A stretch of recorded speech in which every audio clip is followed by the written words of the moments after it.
Alright, man. My camera died before I left the house. It was full battery. I forgot I had extra battery packs I ain't bringing with me, so I'm gonna do this on my phone, bro.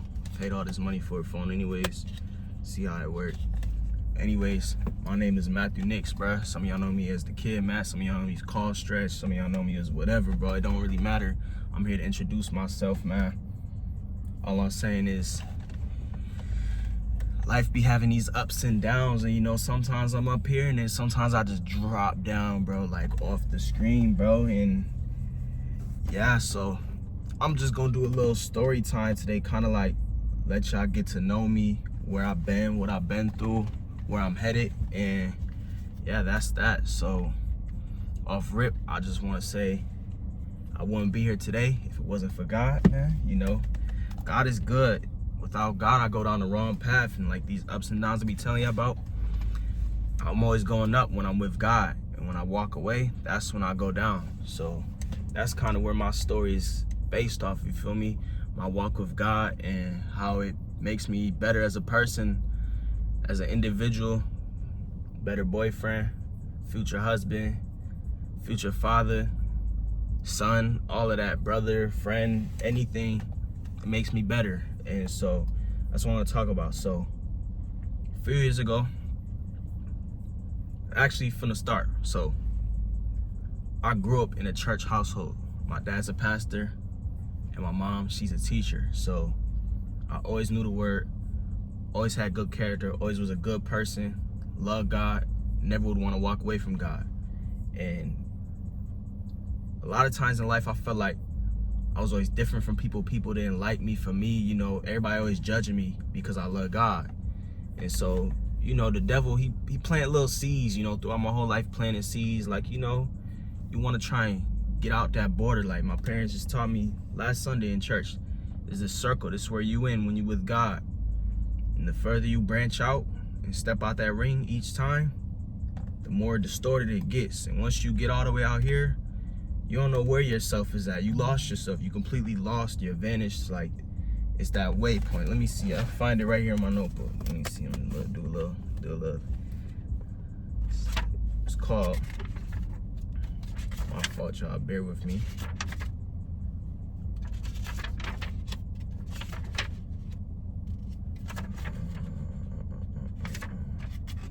I believe it was,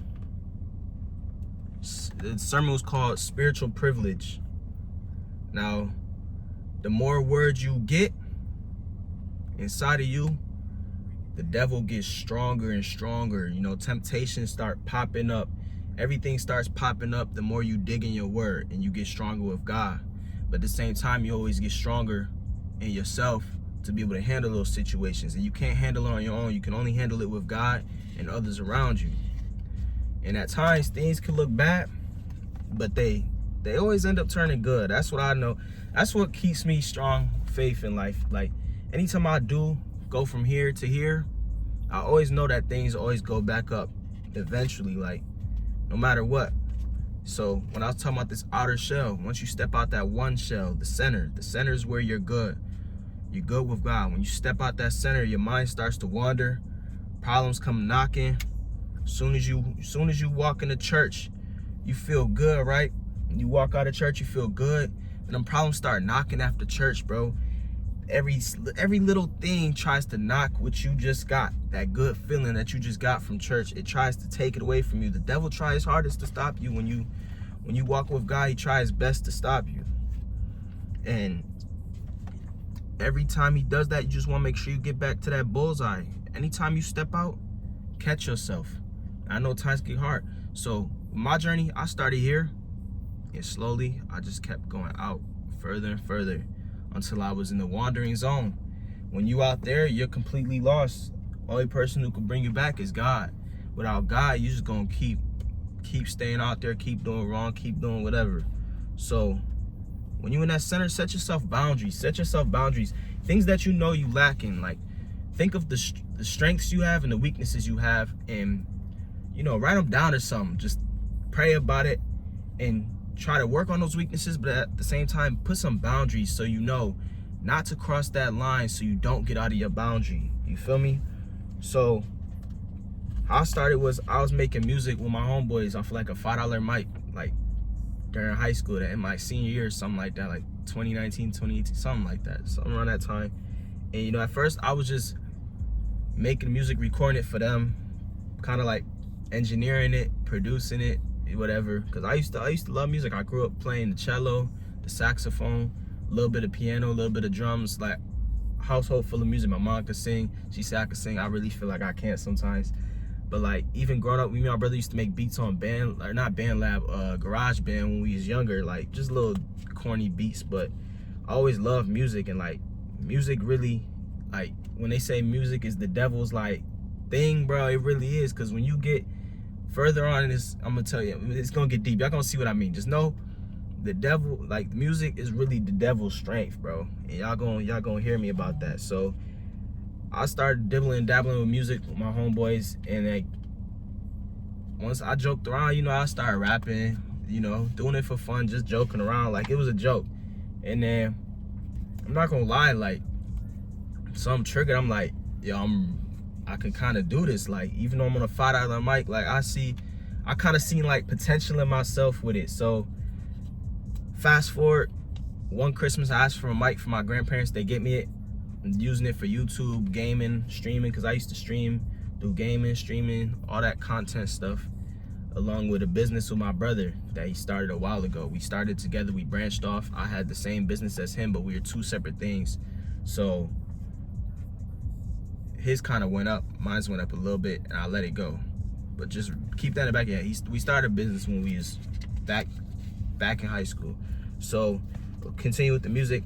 I started doing more music, and I got this microphone for Christmas from my grandparents. And what I do is I record music in the car. I used to do off of headphones, BandLab. You know, before BandLab was popular, I was making music in the car, skipping classes, making music, you know, and I was just getting better and better and better and better, getting a little bit more popular with it. And then eventually I got a setup so where I can record with my actual microphone in the car, in at studios, like if I go to a friend's house. And so I'm putting everybody on the music. We all doing it together. We just rapping, having fun, just living life the worldly way. And slowly I just creeping out from the center. Like I'm expanding. I started smoking and doing this and that. And I'm just getting dragged into this lifestyle, like the rock star lifestyle, like rebellious, just doing whatever I want to do, not what God want me to do. And so I'm still going to church and all these things. And I'm thinking, you know, I can live both these lives, but you can't play both sides of the fence. When you're strangling in the middle, you're going to fall to one side. And so basically I'm thinking, you know, words don't have power unless you give them power. You know, something I learned in the word. And I'm thinking, you know, music, I'm cussing, doing all this stuff, I'm saying all this stuff in my music, and it don't really have no value. It's just music. It's just what the world likes. So I'm entertaining the world, but that's not what I am trying to portray in my future. Like I know I want to walk with God, but yet I'm over here promoting the world. And that's just bringing people further from Christ instead of bringing them to Christ. So I just kept getting better and better and deeper into it, eventually to the point where I moved out of my parents' crib to move with my homeboys in the basement. The basement was not healthy for me at all. I got asthma. It was mold in there. It was all sorts of things, bugs, everything. It was just something I wouldn't want to live, but I dealt with it because I wanted freedom. You know, a lot of times people say when you live in a Christian household or you walk by faith, or you walk with the Lord, you know, you basically kind of like excluded from everything. So you feel like a lot of times that you're always locked up, like you can't experience this or that. You want to experience, you see everybody else experiencing things, you want to experience it for yourself. So I branched out. I was in college.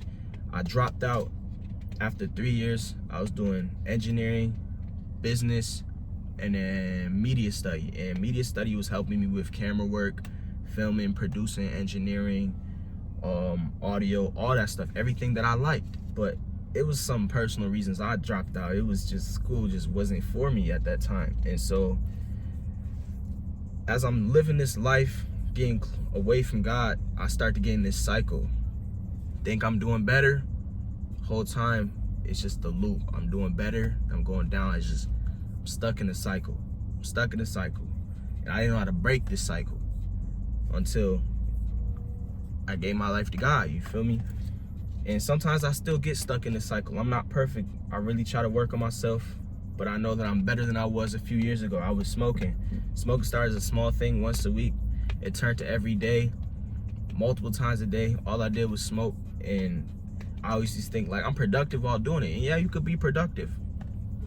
Everybody's different, but it wasn't meant for me to be doing. So my life wasn't getting any better. I'm just stuck in the cycle, doing whatever. I'm performing, traveling, meeting labels, thinking I'm really going up with this music stuff, but really my life is still down here. I'm not going up. It's just the cycle. I think I'm going up and I'm just coming right back down.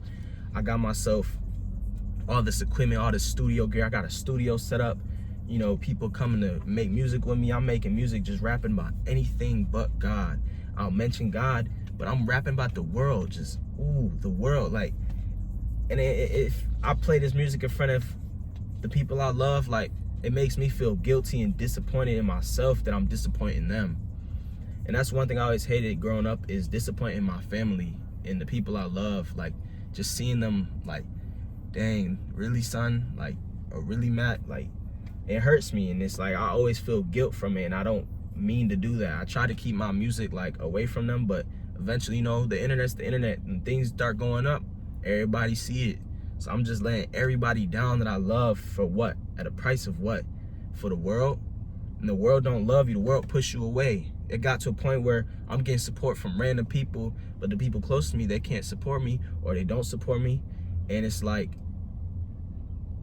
you know, when they say you sell your soul, that's kind of how I felt. Like, selling your soul ain't no demonic ritual or nothing like that. It could be, you know.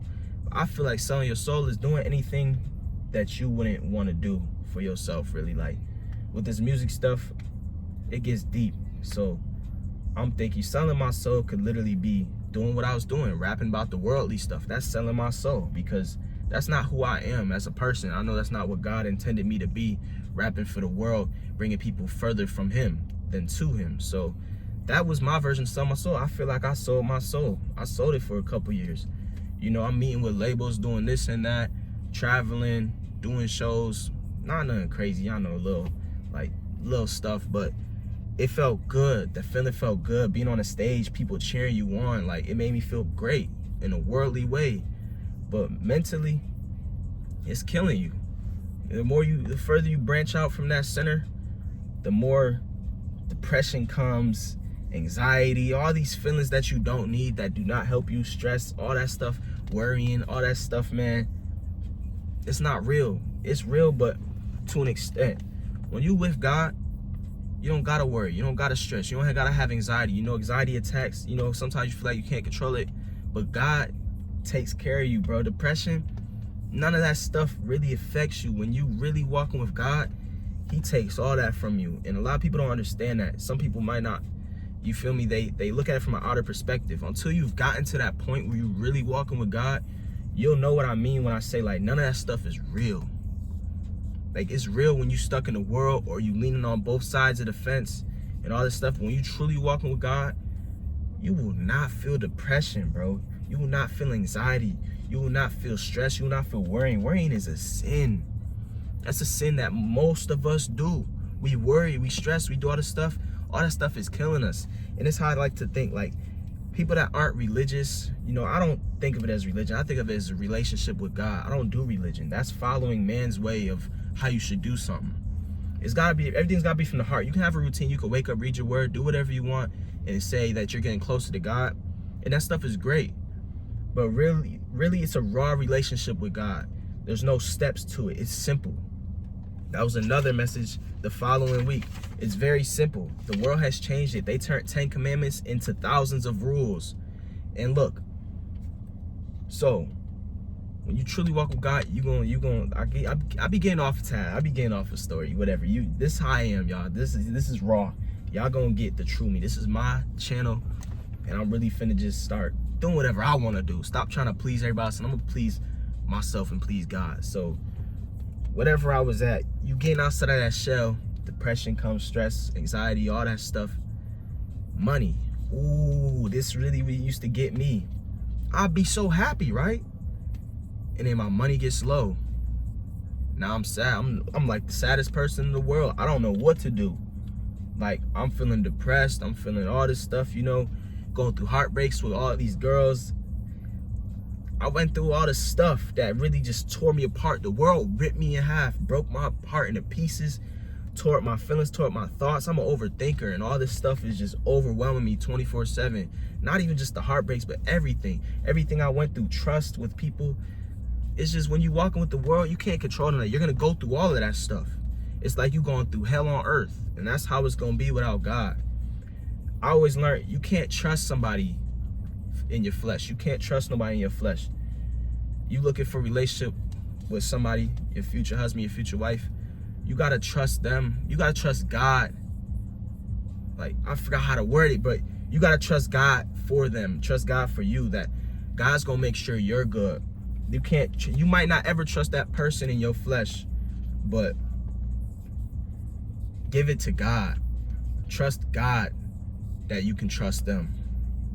All that worrying, oh, they cheating, they doing this, like trying to worry and figure things out. You're always gonna go through that through your flesh. When you give it to God, you just gotta trust God, and you're gonna feel so much better. All this hurt I'm going through, it'll never get better if I ain't get closer with God. Like, it's everybody, like, you're gonna have trust issues with anybody. It could be the most innocent person in the world, you'll have trust issues. It could be the nicest person in the world, you still might not trust them. With God, you can trust him, because you don't have to worry, you don't have to stress. God said, don't worry, don't stress. And when you truly trust in God and you have faith that he's gonna take care of you, then what you gotta worry about? What you gotta stress about?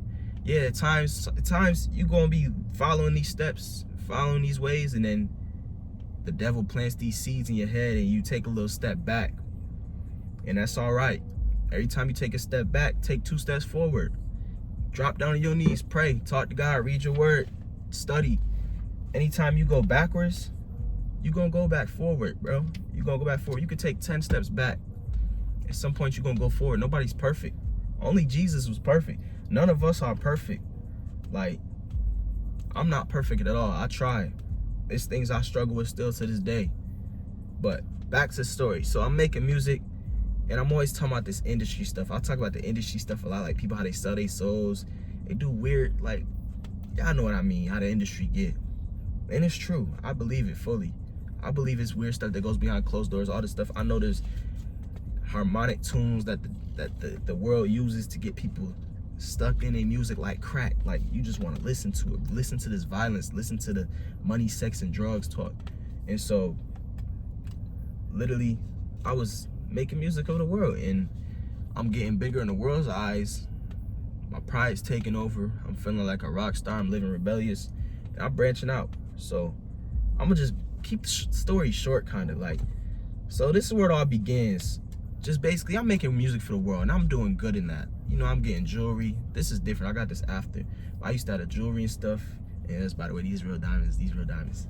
Not to brag, but okay. So I'm making music for the world. I'm getting fly, tatted up, and everything. I ain't gonna lie, I've always wanted tattoos. That's a whole different subject. But okay, so I'm making music for the world, and I'm starting to do other things. I'm doing shrooms, and I did shrooms a bunch of times.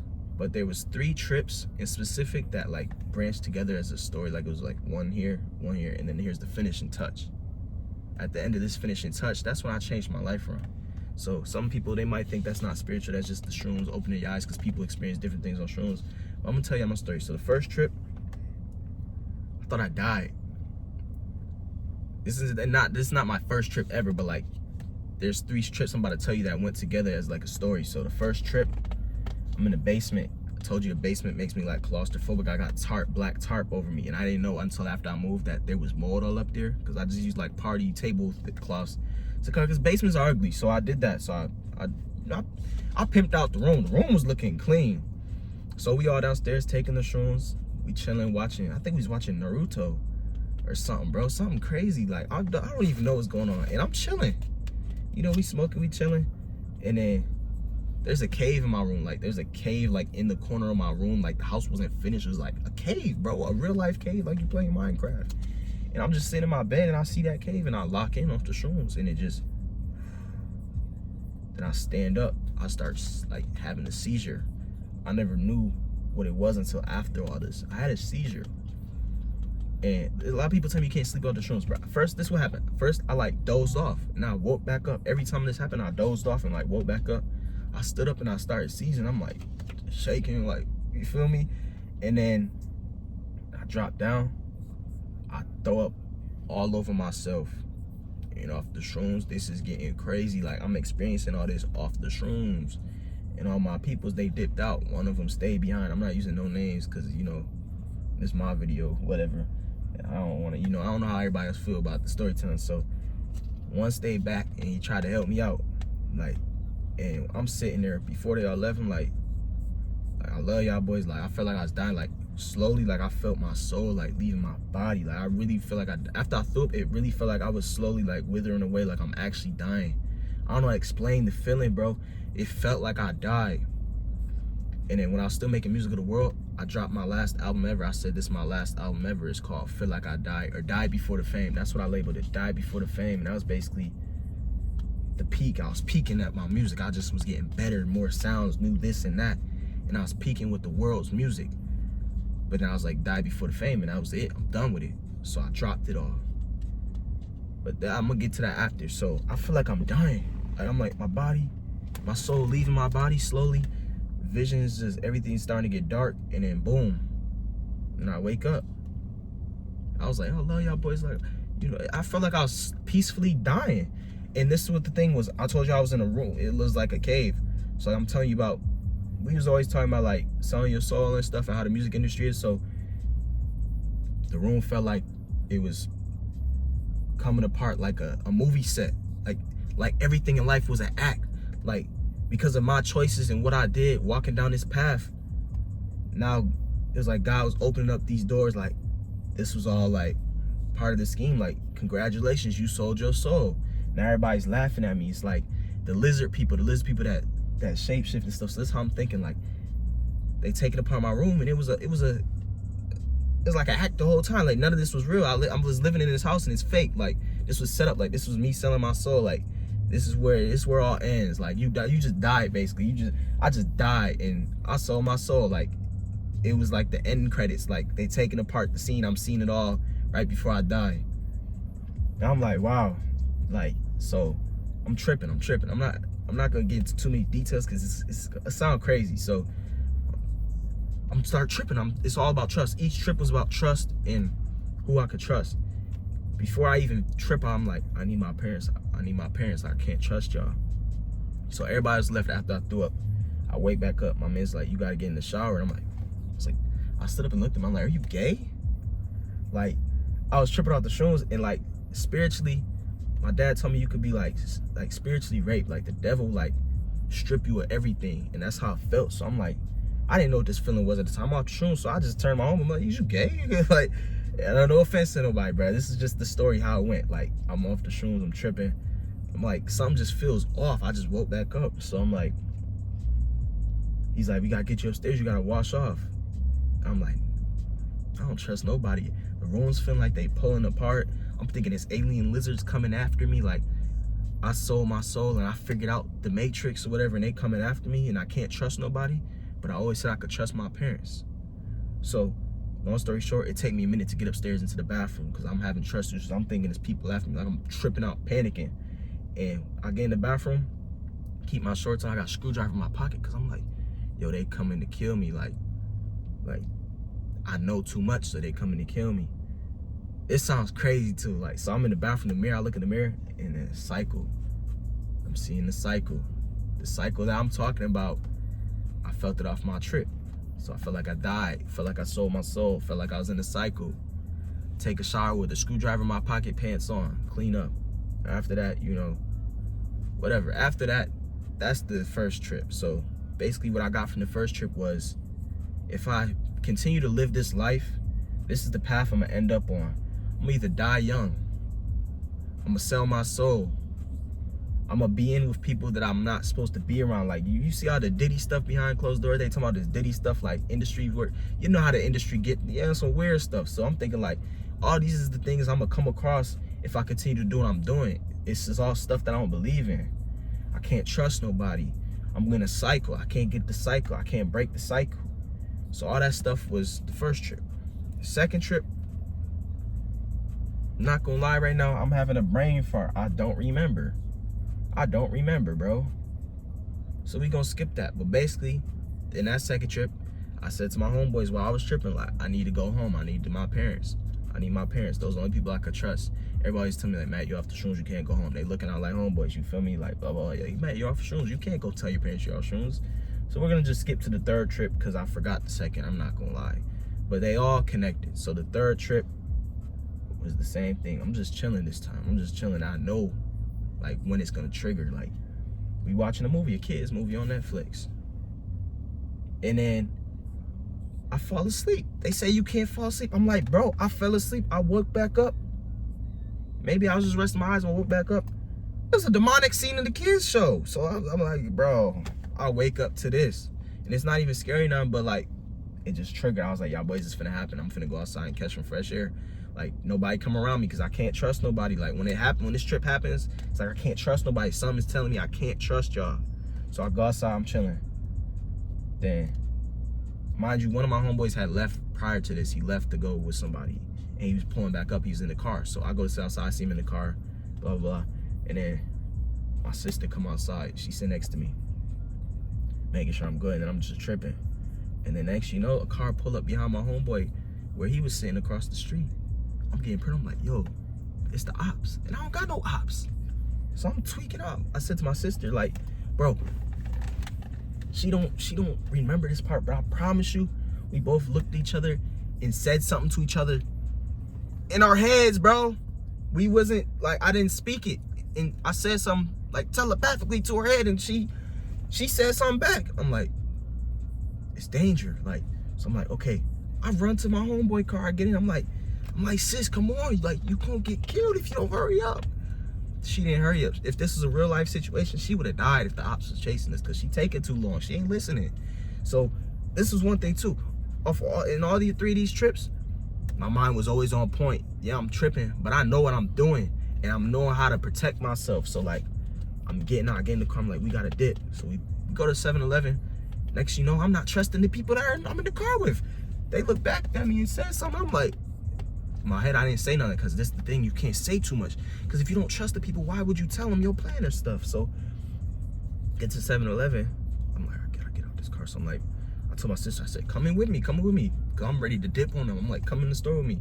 I'm like, we gotta go to, I've told them to take me to a public place because I can't trust nobody, but in a public place, I know I can somehow be protected, somehow, some way.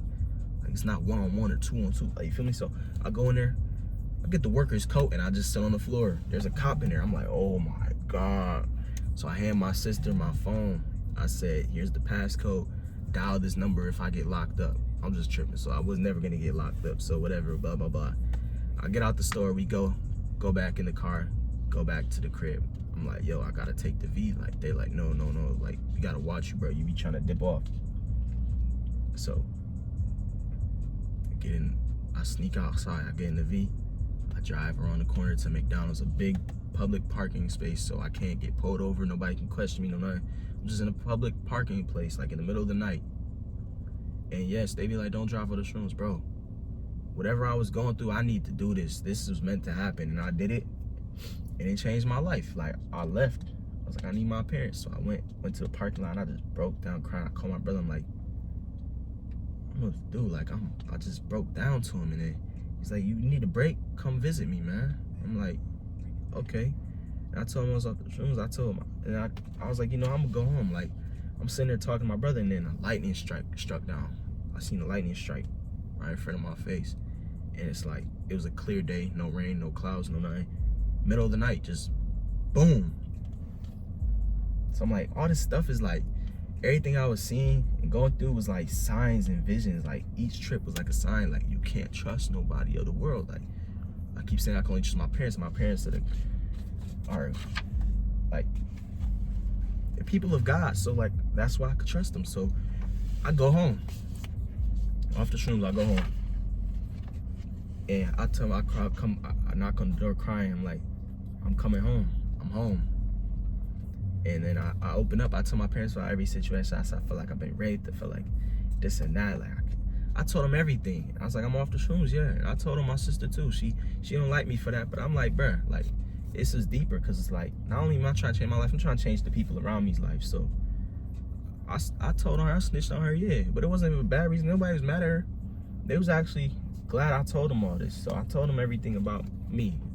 Like, and then I was like, I'm coming home. Like, I'm home. Like, that was like the story I just kept saying. Like, I'm home. I trust you guys. I'm home. I'm here.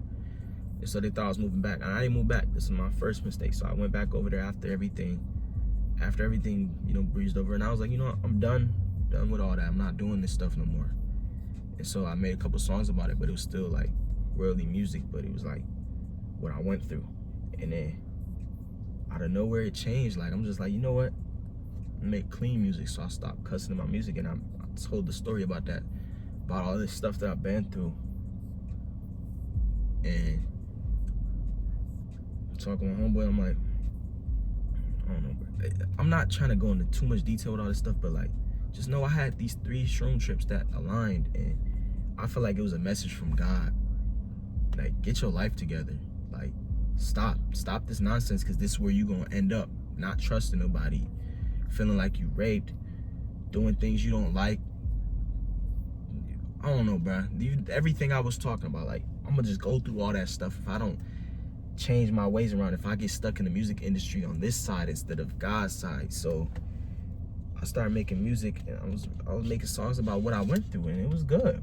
And these songs made me cry when I listened to them. I wasn't playing it for nobody because it was personal to me, and I just was breaking down, crying every time I listened to this stuff. And then, mind you, I had like a root canal I had to get done.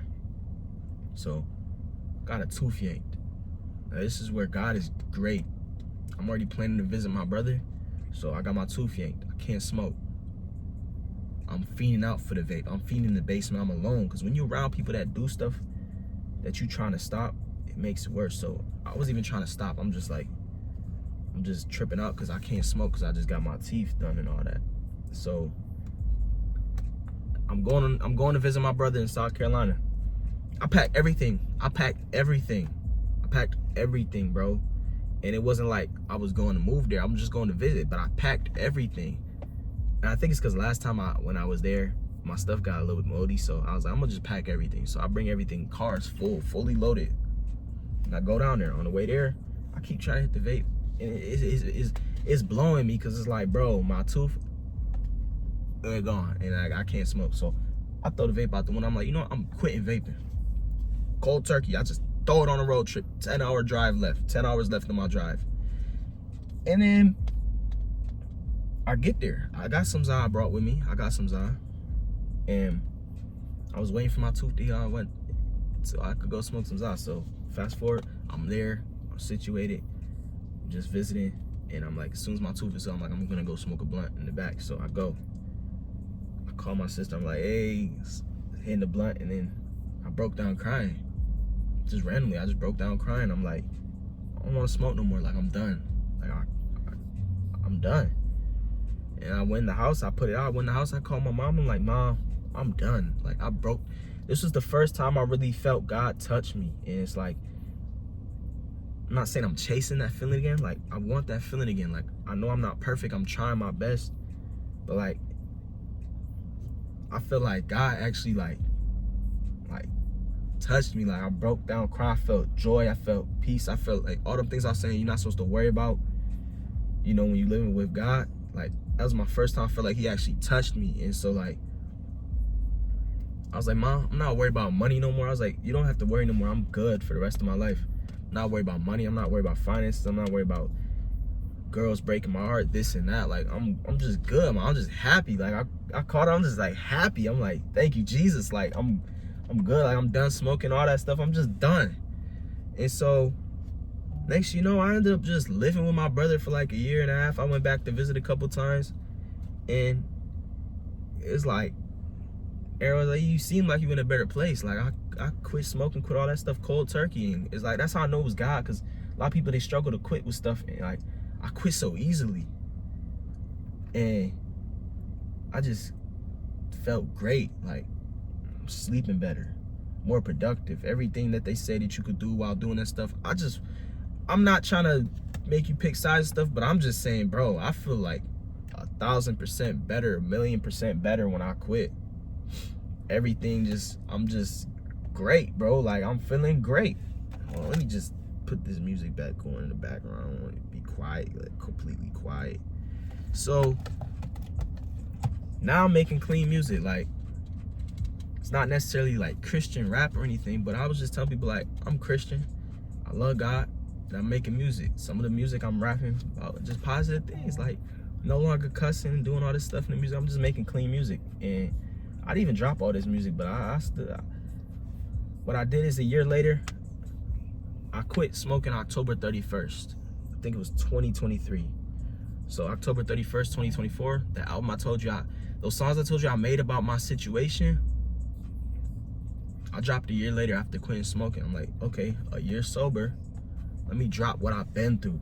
And it was very personal. I didn't let nobody listen to these songs. I only let my parents listen to them. Like, Mom and Dad came to visit. I'm like, like, listen to my music. Like, I never showed you guys my music before because it wasn't good. And I was like, I didn't want to disappoint you guys, but they heard it and they didn't like it. But so I showed them my new stuff that was clean.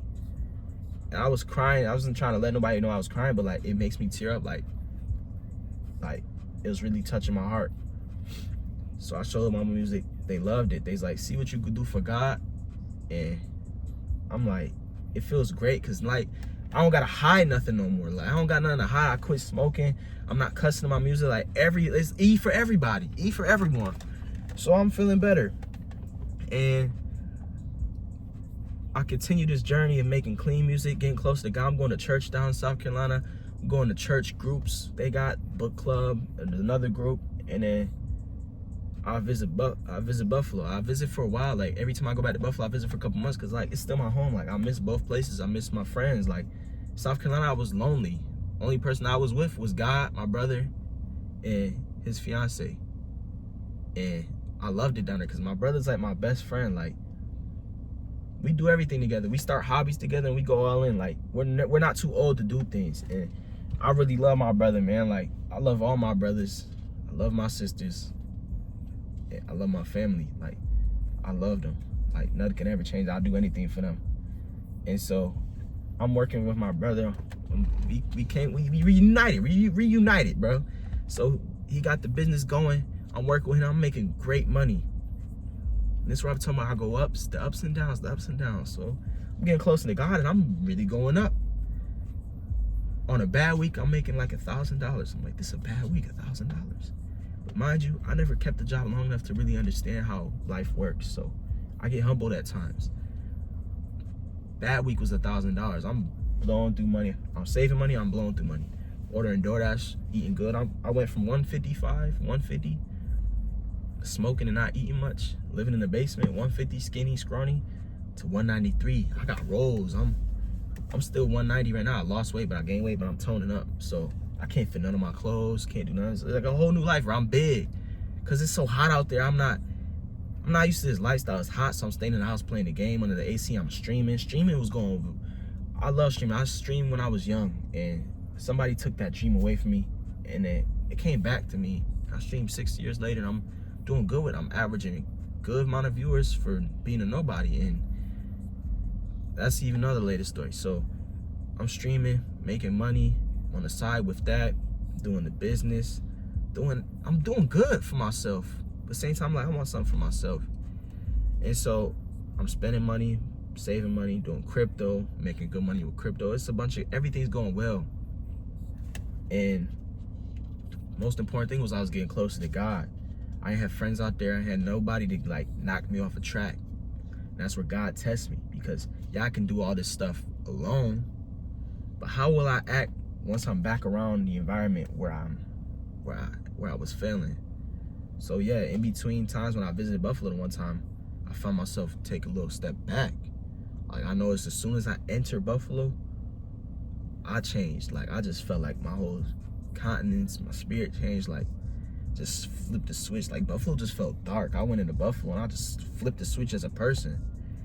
And I didn't wild out or nothing, but like, I just felt the switch. And then, so I came back to South Carolina after visiting, and still, everything's still doing well. And then my brother gets locked up, and the lawyer's a lot of money, and I had money. So my other brother, he put in the most money. But this is my other brother, not the brother I'm staying with. My other brother got locked up. He need a lawyer. It's him, like, that's my brother, bro. How I felt is like, yeah, my life changed for the better, But the money I was making, everything, the choices I was getting, I'm like, I'd give that to my brother so he could change his life around. So I'd trade places with him. Like, I know where you're coming from, things you've been through. Like, I ain't been through it, but like I understand. Like, man, like a lot of people don't see through his perspective. And I'm like, I understand you, bro. Like, I understand why you do the things you get caught up in. So I'm like, how I felt was, bro, I would give my spot to you if I could, to change your life around. Like, I want you in a better place, bro. It's like, I hate seeing my brother locked up. I hate seeing him go down. It's like, I hate anybody in my family when I see them go up from here to there over myself. I'd rather them be up here and me be down here. And so I gave up all the money I had saved up for the lawyer. I combined it with my other brother. He put in way more than me, but like, I gave everything I had, thinking, you know, I'm gonna get it back. I got faith, like I'm gonna get it back. Winter time's coming up, holiday seasons, you know, business is gonna boom. We're gonna make all that back. And then like a month or two later, my cat is very sick again. And it's like my best friend, so I missed my cat. And I'm like, I'm just breaking down crying. They saying he's sick, and I'm like, I kind of feel like I know what's gonna happen. So I would go outside to clear my head, like I'm crying. So I try to go outside and play basketball. I just bought a basketball hoop. My brother's like, I was like, there's no flights. Like, my mom's like, we're gonna put him down. So I'm like, there's no flights. And then there was a flight in like 20 minutes. My brother's like, I'm gonna copy you a flight. He copied me a flight because I'm broke. I couldn't afford to get a flight. So he was like, I'm gonna get you a flight. Grab your stuff. So I just grabbed his bag, with nothing else. And I hop on that plane, just a pair of socks, pair of underwear, go down, and back in Buffalo. And mind you, I don't got my car, don't got nothing. I'm just at my parents' house, no clothes, no nothing. I got my old clothes, but I'm not fitting on. I told you I gained weight.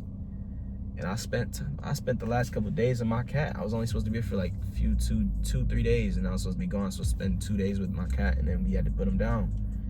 So I spent time with him, and when I got back, I realized he was sick. He been ready to go. He gave the signs he's ready to go, but me going back there, like, he felt better for them last 2 days, but he gave his signs like, you know, I'm ready to go. I'm at peace now that I seen, you know, I seen my boy for the last time, and that was my boy. Like, I love my boy. His name was Smokey, bro. Best pet I ever had. And so I had to go put him down, and then I ended up just staying in Buffalo. My mom always says she missed me, and I missed her too. Like, I miss my family, I miss my friends. So I'm like, all right, the money will come later. Like, it's, you know, so they like, stay for Thanksgiving. I stayed for Thanksgiving. I stayed a whole month.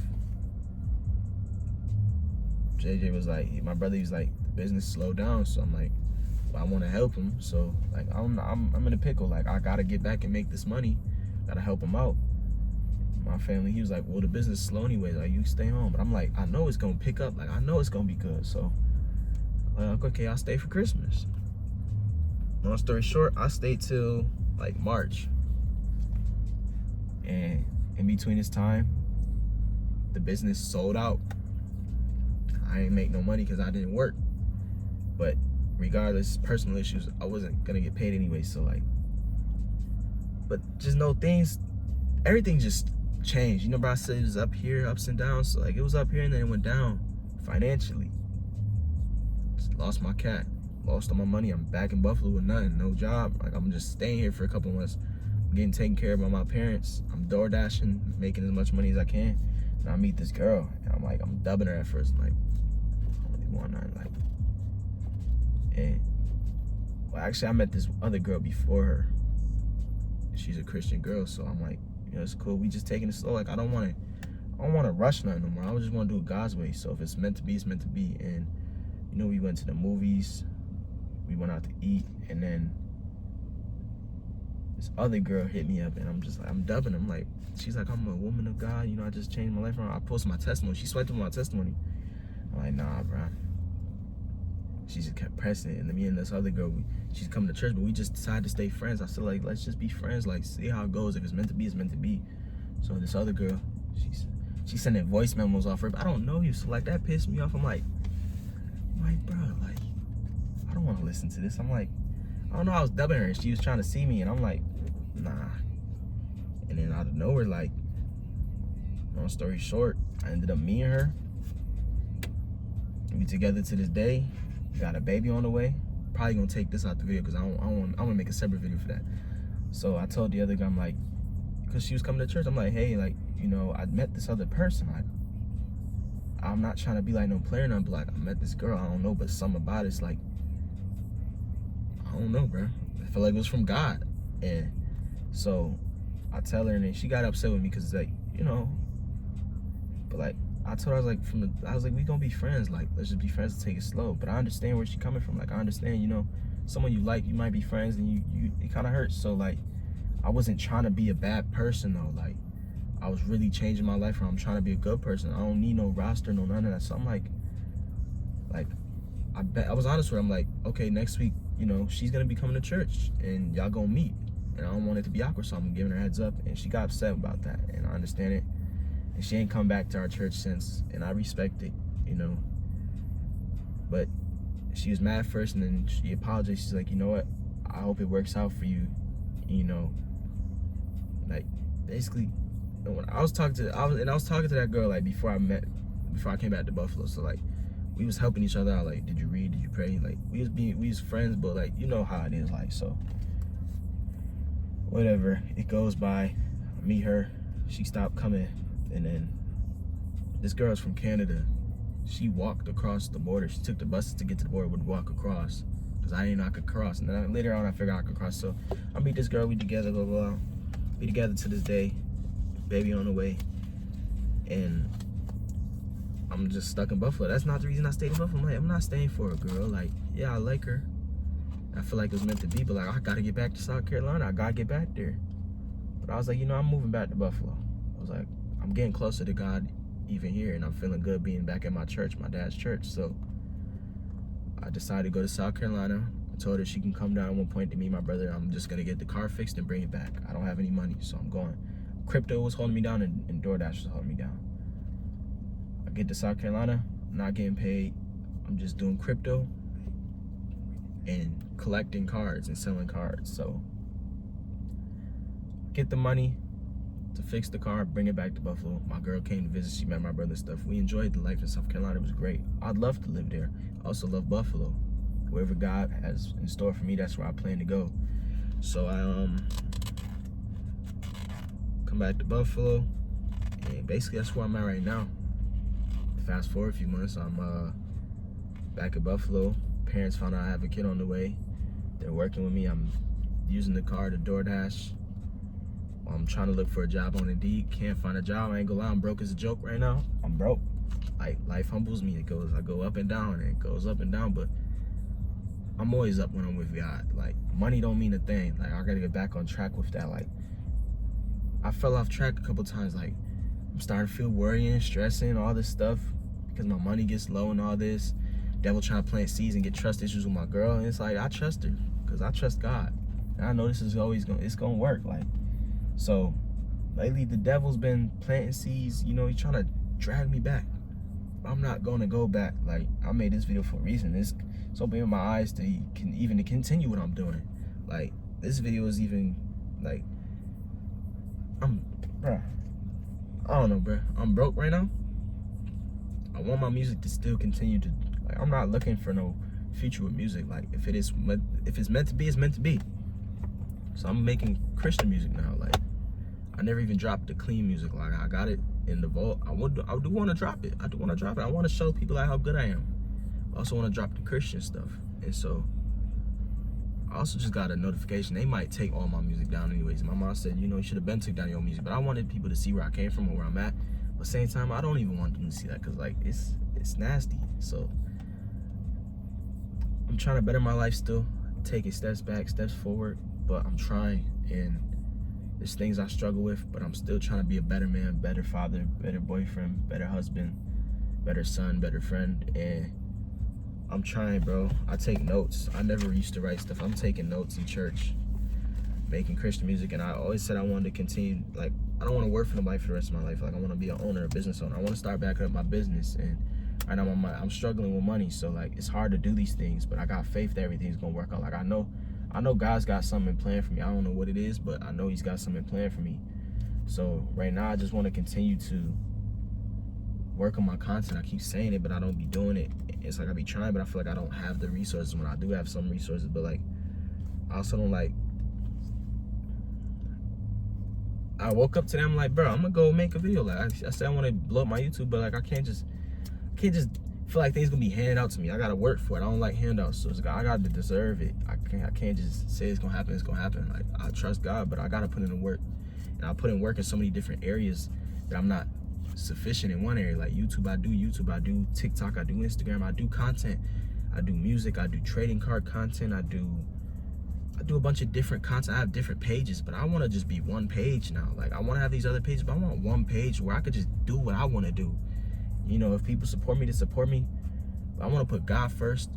I want to keep my page to everything. Like this is gonna be my video. It's not my first video on my YouTube, but this is gonna be the video. It's a long video. It's whatever. You know, might blow up, might not. Might get 2 views, might get 100,000, might get 1 million. I don't know, but I'm making this video and I'm gonna start doing things God's way. And I'm also doing my stuff not to please anybody else. It's for me. I needed this. So like I've been wanting to like make this story. I was gonna do it in some other fashion, but I'm like, bro, it's been too long. This stuff happened 2 years ago, and I'm just not telling the story. And I want people to hear it. Hear why my music's changed. Hear why I've changed my life around. Hear why I quit smoking. Hear why I did. And it's all because of God. And I want to spread the word. Like, when I say I'm a preacher or anything like that, I want to live for God, and I want to keep bringing people closer to Him, because what He did for me, He could do for anybody. And yeah, financially, I might not be up there right now. I worked on my credit score, went from 400 to back to 6 something. I'm in debt with taxes right now because I made so much money with the business that year. I didn't save anything for taxes and I lost it all. So I owe money for taxes. I gotta pay that off. And then I'm trying to get a job. I got a kid on the way, so I gotta take care of a kid. I gotta be a man now. I gotta be a man. I gotta step it up. And I can say I want to do all this stuff, but this ain't where my finances is coming right now. You know, I got hope that it's gonna be something, but I still gotta work. So I'm looking for a job, and I want to be consistent with my content. I want to keep my content going. I want my music to get streams. I want to be able to have side income with the music. I want to be able to have side income with YouTube. But I don't want to do all that stuff for money. I just want to be doing this stuff for God, like spreading the word. My music, I want it to change people's lives around. Like, I want to make a style where the people of the world can listen to it and be like, this is fire. And then, you know, because that gives it a chance for them to open up to God. Like, yo, this is a Christian artist, yo. He's fire. Like, I don't got to listen to Ken Carson, Rio, all that stuff. I don't got to listen to the money, sex, and drugs rap no more. I can listen to some Christian music, and it's fire. And then, you know, I could plant a seed. I could just plant a small seed, and that seed can sprout. And that person could come to God. And then also with my pages, like my streaming, my gaming, whatever, all this content I'm doing right now, like, it could bring people closer to God. I don't got to talk about God the whole time, but I'm going to praise Him. And I'm going to give Him thanks. Like, I brought out the notes. This story wasn't even going to be like this. This is just like off the dome. Like, I don't even think I'm going to cut this video at all. I might probably just cut it a little bit, you know, get stuff out there, shorten it up a little bit. But all this was because of God. And I wouldn't be here today if it wasn't for God. I'd still be going on the wrong path. I probably wouldn't be nowhere successful. And people would look at me right now and say, well, you dropped out, you're broke, you have a kid on the way, you don't got nothing going for yourself. But I got God going for me. And I know I got faith that everything gonna work out. So, like, even at times when I get low and I feel like I don't got nothing for it, it's times I'm up at night, I can't sleep, I start listening to my music, I'm like, why didn't I blow up? I could have been this, I could have been that. Like, my pride gets to me. I feel like I should have been blown up. I feel like I should be up here, not down here. But I'm just a regular person. I'm one of God's people. Everybody's God's people. What makes me deserve this more than somebody else? Yeah, I could put in the work, but who says I'm to be that?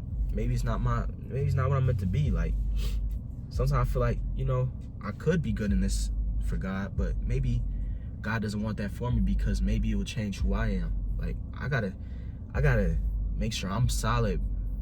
You know, I can't dibble and dabble into God's stuff and not be solid myself. Dropping music, saying all praise to God, but then I'm living a whole different life. So basically, I'm saying, like, I gotta be rock solid. Maybe I'm not ready to be where God has in store for me.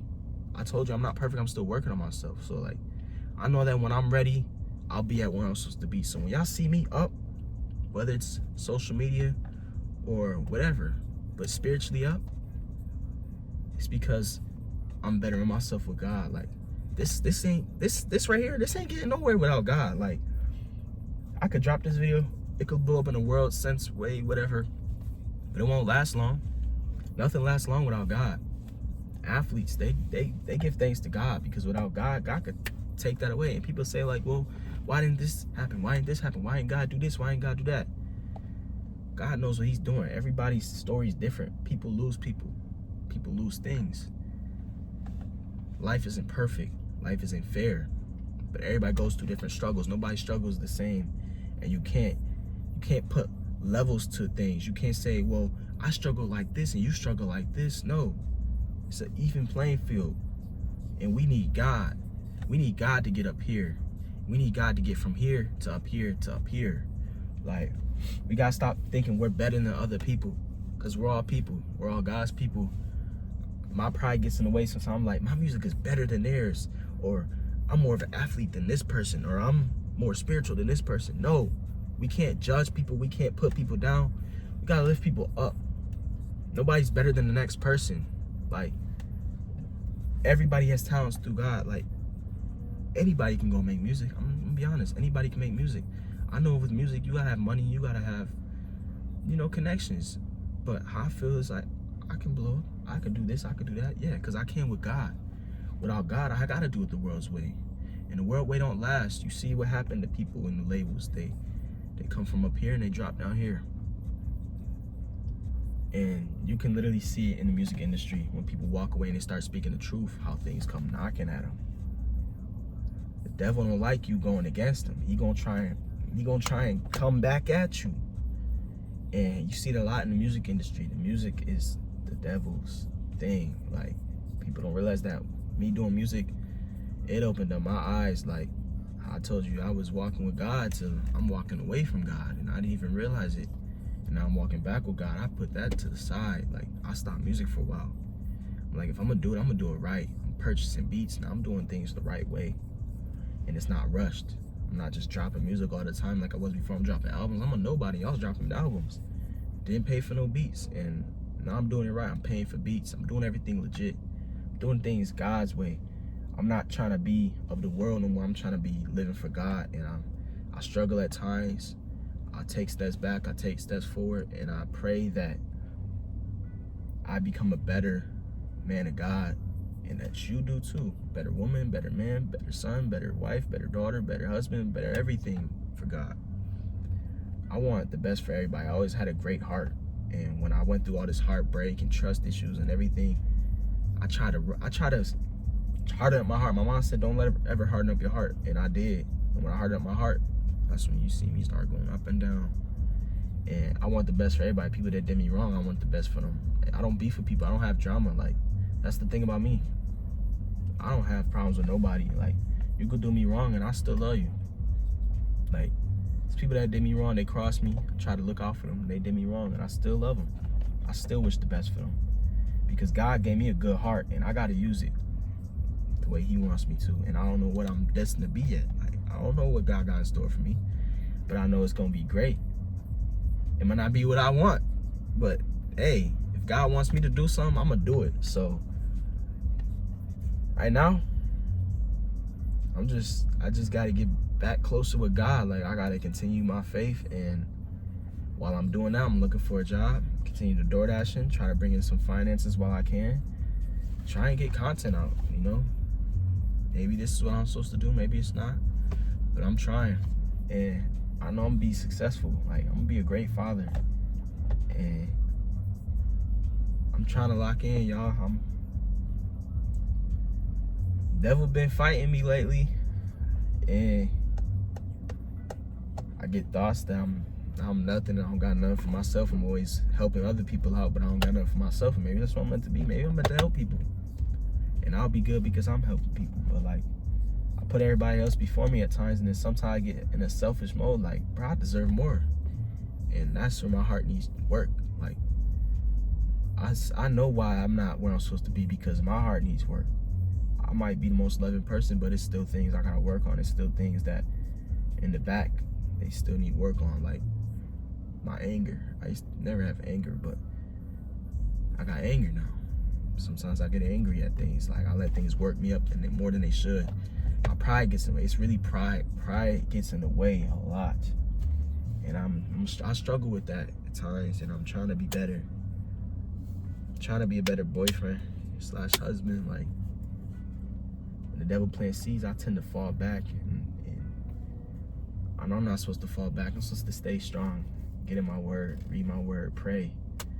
And sometimes I'm praying lately, and I'm like, I'm still struggling. Like, I tried to shake off the bad the other day, and there was a test. I failed my test bad. I was door dashing. It's like, it's a patience test. The patience, and that's what it was. And I was just getting so worked up. Everything was messing. My phone was acting slow. My GPS, the orders, people driving crazy. You know, I was getting tested like crazy the other day, and I failed my test, and I knew I failed my test, and I know what I gotta work on. Like, I'm laughing at it now. I know I gotta work on it, and I also know I'll be good. Like I told y'all, man, from the beginning, I was out here, slowly moving back to that center. And once I get there, I'm unstoppable. God will make a way when there's no way. I'm not manifesting. I have faith. You feel me? And I know when I get back in that center, I gotta have the armor of God on. I gotta stay strong. I can't branch out no more. I can't let my mind wander. Gotta live without worry. That was a sermon on the 18th. I believe that's last week's. Yeah, living without worry. Worry can pull you in directions you don't want to go. It can destroy you. Worry can get you out that center. There's no reason to worry, bro. Life is life. Things gonna happen. You can't control everything. You're not supposed to control your life. God do. Like, that's what a lot of issues happen with people when they walk away from God, or things don't work out. They get angry. They blame other people because they can't control things. And control is a strong thing. Control, pride, all that stuff will tear you apart and take you away from God, because we allow the enemy to plant these seeds that, well, we want this. This is what we deserve. We want this. This is how life should go for me. Social media's got it planned out. You gotta live this way to be good. Nah, bro, money ain't nothing. Money don't mean a thing. You could have all the money in the world and still be sad. You could be depressed, anxious, stressed. But with God, you don't have none of that. I'm broke right now. And yeah, the devil been fighting me lately. I've been getting a little sad, but then I shake that off. I pray, I shake that off, and I'm good. I'm good. Other people might look at me, oh, you're not trying hard enough. You're not. I'm trying. They might not see it because I'm not showing it, but I'm trying. Like, I'm in a horrible spot. I told you I'm broke, but I'm good. I know I'm good. And I know God got whatever he's got planned for me in the future. I'm patient. I've always had patience. Even though I got tested for patience in certain areas, I know everything takes time. People done music for 10 years, then blow up to the 10th year. People done content for years, never blew up to, everything's different. And when you have a great relationship with God, you are blessed. So that's my main priority, is my relationship with God. And this, you know what I was telling you before about like how people that aren't religious or whatever, bro, the Bible, the word of God, it just teaches you how to live a long, healthy life. Like, I'm not even gonna tell you don't believe in God, but like, say somebody don't believe in God, but you read that word and you follow the word, you're gonna live a longer life. God says don't smoke and drink, because why? That stuff kills you. Everybody's like, well, no, smoking is good, it's medical. Yeah, smoking can help you in a medical way, but long term, it's gonna kill you. You're smoking toxins into your body. It can help you when you can't smoke. Now you're stressed out, you're angry, you're furious, you're quick to get angered up in wrath. But God told us to be slow to wrath, slow to speak, but really good at listening. And that's what a lot of us don't do. The Bible tells you don't worry, don't stress. Stress and worry kill you, push you in the grave early. You don't gotta believe in God to believe that and know that. That's true. That's true. And the word tells you how to solve these issues. And this is one too. No sex before marriage. Everybody hates this one. But like, bro, think about it. If everybody stopped having sneaky links and relationships and situationships and sleep around with everybody, just think about how much more peaceful you would be. Instead, if you just get to know somebody for who they are before you do whatever with them, you would have it'll be so much less drama in the world. You wouldn't have all these baby daddies, baby mama dramas. You wouldn't have all this ex drama, because if you never did anything with that person and you just got to know them genuinely as a friend, you wouldn't have to worry about all that. You wouldn't have, all that stuff will still happen, but you would be way better. When you do stuff with people, you're leaving a connection. You're connecting with that person, and you're not supposed to. So now you're in a future relationship. Now you're thinking of this last person. You think about somebody in the past, or the devil start planting seeds because you opening up something you're not supposed to do. God said no sex before marriage because God's just trying to save you peace. Bro, if you waited till marriage, bro, it's a lot of people that's addicted to sex. They feel like some people can't satisfy them, this and that. Bro, if you never had sex before, you wouldn't even have to worry about none of that. Like, bro, think about it. Like, you're supposed to love the person for them, not about how they can satisfy you sexually. And that's what a lot of people get mixed up in the world nowadays. They want the rapper with the money, good sex, sells drugs, does drugs, do whatever. They want somebody of the world's perspective of a perfect man. But a perfect man is a man that walks with God. You don't love that man for how he pleases you sexually, or how much money he makes, or what he does in life. You love him because you love God, and that's what God has in store for you, and you'll be at more peace. Your relationship, if you build it off of God, your relationship can't fail. It's times when the devil plants seeds and stuff, but if you work on it, you'll get over it. A lot of people, they give up in relationship, they divorce, they don't want to fix things because they don't really want it. Some people get in relationships just because they like the feeling of being in a relationship, but it wasn't meant to be. And now you're just causing yourself hurt and feeling lonely and all this stuff, because now you're pushing people away because you can't trust, you can't do this. Why? Because everything started with one seed. Devil plants that one seed, and now you're out here. Like, I'm not saying no sex before marriage will solve everything. People still have relationship issues, but I'm just saying, like, you don't gotta believe in God to know that having sex with multiple people is gonna mess you up mentally. And some people say it might not, But at the end of the day, bro, the word of God truly teaches you how to live a strong, healthy life, regardless of your beliefs. We're all God's people. We got all these different religions, man. We're all one. We're all one, bro. Like, there's no reason why religions should be beefing. Church is not accepting people. Like, your church should accept anybody to come in. Straight, gay, drug addict, prostitute, wearing hoochie clothes, wearing whatever, bro. When somebody come in that church, you're supposed to love them, man. You want them to return. You want God to work on them, because God, only person who can work on them is God. And you judging people as soon as they walk through that door, you pushing them away from God. And that's not what you're supposed to do. And I hate that. I hate that a lot in this generation. You got preachers preaching for money. You got churches doing things for money. You got social media putting it on blast now, because this church is getting exposed for pedophilia, money laundering, all this stuff, making the church look bad. And I hate it because it pushes away people that aren't close. Like, I understand things because I grew up in the church, so I know. But there's people out there struggling to even come back to God because they feel like it's a scam. They feel like, bro, you're using us for money, using us for this, that, this, and that. You're judging. You're all just hypocrites. And we need to stop that.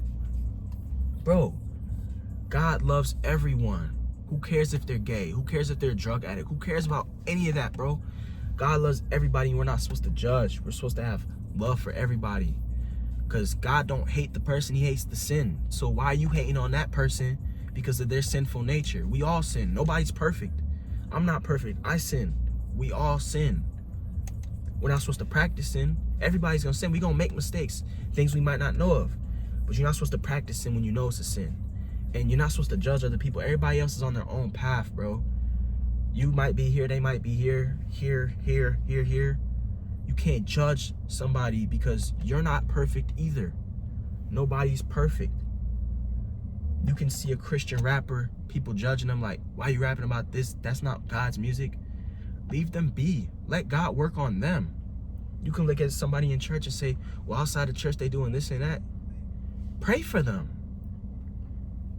Nobody's perfect, bro. Like, stop. We got to stop judging and start showing more love and allowing people to come to God and feel comfortable. The other day, I got so happy because I see my dad's church. We used to grow up house to house.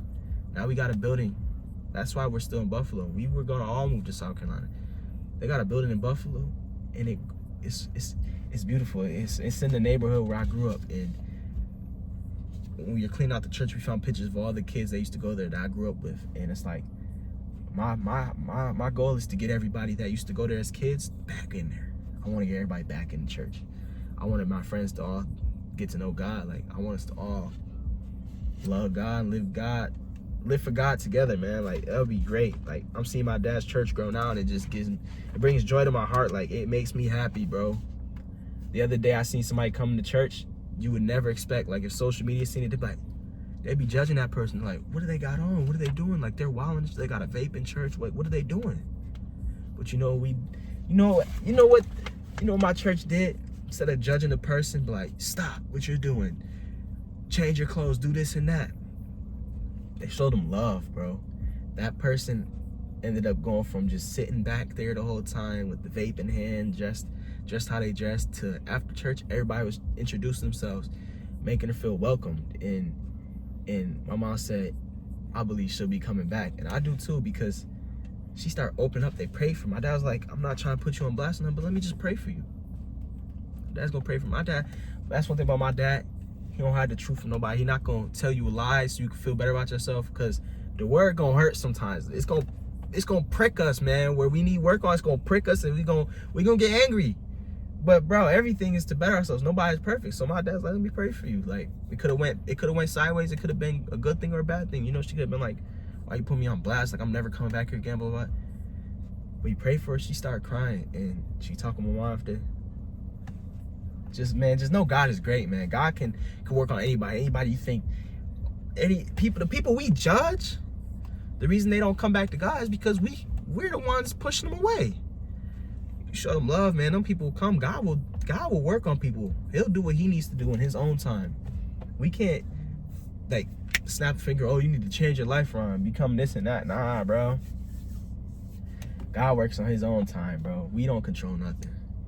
Only thing we control is showing love and living for God. So, yeah, man, open up, man. Open up. Allow people to come in. Bring them closer to God. Don't force it on nobody. Don't push the buttons and make people hate God. Allow them to love God, bro. Just have conversations with people. You don't always got to push God on the people. That's what I learned. You don't always got to push God on the people, because that'll make them not want to come to God. Do it naturally. Just allow God to work on it the way he's supposed to. Like, have a conversation with people. Talk about things. Like, open up. They could be talking about their past or what they're doing now, and it might have been your past, and you don't do that no more. But you can talk with them about it, and then they'll see how the person you become, people see changed. You might not think people are watching you. Like, oh, people don't support me. People don't do this and that. But they are. People see you. People see my change. They never supported my music or none, but they seen the change. They're like, yo, I'm proud of you, bro. I'm proud you quit smoking. I'm proud you quit doing this. I'm proud you're doing this now. Like, people see things, and God will allow people to see things that they're meant to see. So you just have genuine conversation with people. People see the God within you. They'll see the Holy Spirit. They'll see all that. Like, that's one thing my dad told me. Like, I used to tell people, like, bro, I could tell about that person. Like, there's a person I cut off. I couldn't trust him. I was friends with him, tried to put him on. Long story short, we fell off, but I still love him, bro. When I see him in public, I speak to him. I love everybody, man. That's my boy for life, man. Like, we fell off, things didn't work out, but it's no magic, it's no superhero powers, no nothing. But like, when you walk with God, you could discern things. Like, some people can discern things. Like, I could tell, like, that's a great person right there. That person needs help. Like, I could walk into a room and, like, I could just feel things. I can't explain it. Spiritually, people understand it. It's hard to explain to the world. Like, it's times where it's not like I'm trying to judge a person, but I know something. I feel like I know something about it, and it will be true. I don't judge the person and push them away. I still show love. And my dad always had like this discernment, like anytime I did something bad I know I was supposed to be doing, my dad would catch me or figure it out without even knowing or seeing. Like really, son? Like, I'm like, how did you know? It's like, I'm like, God, you always snitching on me. Like, God, you stay snitching on me, bruh. And he's like, I'm grateful for that, bro. Like, growing up, like, you know, I'm like, oh my gosh, but like, it's great. And like, so I'm saying about like discerning things, like you could tell when things are good, things are bad. Like, you can see what's in people's hearts. You can, whatever God puts on your heart, like you can feel it. So like, man, I'm at a loss of words. I've just been tired. It's been an hour and 15 minutes, the same video shooting, bro. There's so much different content in this video, I'm not gonna lie. And I was things almost like, you feel me, I be getting tested. My camera is dead. I was trying to set up, I got it set up and then it died. It said change battery. I'm like, I don't got a battery. I don't feel like driving home. I just got ready to come out here and do this. Finally doing some content and things changed. So I'm like, I got a 360 camera. I'm like, I'm gonna shoot it on this, but I didn't like the lighting on it. Like, this is more for like cooler videos, like vlogging. Like, I didn't really want to vlog with it. So yeah, I got this nice phone. Use the phone. Let me tell you another story that touched me. So like, I told you I was making good money, so I'm blowing it. So like, I got this phone, buy one get one half off, and the discount never showed. My mom said go talk to him. I did. They was like, it's gonna show on the next one. Time went by, it never changed. I'm paying $150 a month for my phones. I'm like, I don't care. I make good money. Now that I'm broke, this phone bill is cooking me. It's cooking me. It's cooking me, bro. I tried to call them yesterday and get it fixed. They said the discount was going to somebody else, whatever. All this stuff happened, bro, but I'm just trusting the guys can work out. I got my phone bill paid this month. No. Everything work out, man. Got this nice camera. Got a decent camera. I'm gonna try. And that's one thing. I'm done telling people what I'm gonna do. Because a lot of times God wants you to just take your blessings and just do it. Like, stop telling everybody your business and what you're gonna do and how you're gonna do it. Because then it's never gonna happen. So, yeah, I'm not gonna tell y'all what I got planned in the future because I don't know. God knows. And I'm gonna just do whatever God calls me to do, y'all. And that's all for the video. It's a long video. I'm probably gonna break it down. I don't know. Like I told you, I don't know. But my name is Matthew Nix. My artist name is Kid Matt. I'm about to change it to Doug Kid Matt, DAKIDMATT, like my Instagram. My gaming stuff is called Stretch. My couples page is Matt and Liv. We're gonna start doing content on there. I'm not telling y'all what I'm playing. We gonna do that regardless, y'all. But yeah, man. If you're here to support me, you're here to support, man. I'm just here to love God, spread the word, have fun, live life, and become a better person. So like, y'all want to sub, like, comment, y'all do that. I'm not gonna, no, do it. You do what you want to do. If God led you to this video and you liked it, enjoyed it, go ahead, comment, like, subscribe, do whatever you do, support, share. You know, I'm just trying to build this brick by brick now. Like, I'm just gonna do it. Support or not, I've always been good with support or not. Like, it could be no support, I'm still gonna do things. So it's not for the money, it's not for the fame, it's not for none of that, because that stuff ain't gonna get you nowhere. Trying to do it for a price or do it for this and that. You just gotta do it for God. Do it for God and it's gonna work. You do it for God, it's gonna work. You do it without God, you might work out for a little bit, then you gonna drop. So just do it for God, man. Honestly, just do it for God. I keep saying it, but do it for God. Do it for God. Put God first, and you'll be blessed. Put God first, and your life will change. Stop saying you can't do things. Stop saying it's impossible, because that's one of the first scriptures you ever learn when you've grown up, regardless if you're religious or not, whatever. Nowadays, I could do all things through Christ who strengthens me, and that's true. You can do all things. You can do all things that are meant to be. If it's not meant to be, then it's not meant to be. But you can do all things. God will give you the strength, the will, whatever you need to get done that he needs you to do or wants you to do. If it's not meant to be, he won't allow you to do it. You could be LeBron James. If God don't want you to make that layup, you ain't making that layup. Like, people they fail to realize it. As humans, we have talent, we have different things, but without God, it don't mean nothing. Yeah, you might have been putting in that work every day, but without God, you couldn't put that work in. It's people that are disabled, they can't put that work in like you do. Be grateful, be thankful. God has a plan for each and every person. He's got a plan for the disabled. He's got a plan for the blind, hard of hearing, the athletes, the gamers, the rappers, the singers, the performers, the dancers, the drivers, the flyers, everything. God has a plan for everybody. He's just waiting on us to come, my son, come, my daughter. Come back to me. Come back, and I'll give you everything that you need. Everything that's meant to be for you. I'll give that to you if you come back. So I said I was ending the video, but I just keep on going, man. So I'm just gonna keep on going. This is great. This is great. So